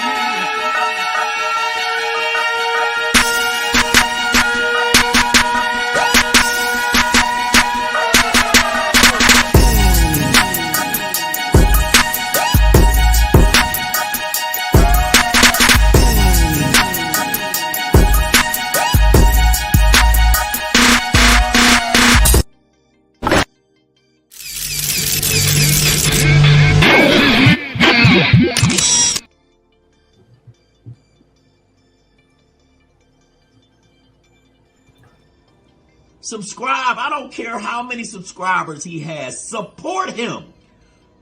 So he made all this possible. He made this possible. Nah, Dr. Mark, God made all of this possible, and so did viewers like you. I'll see y'all on the next one. Peace.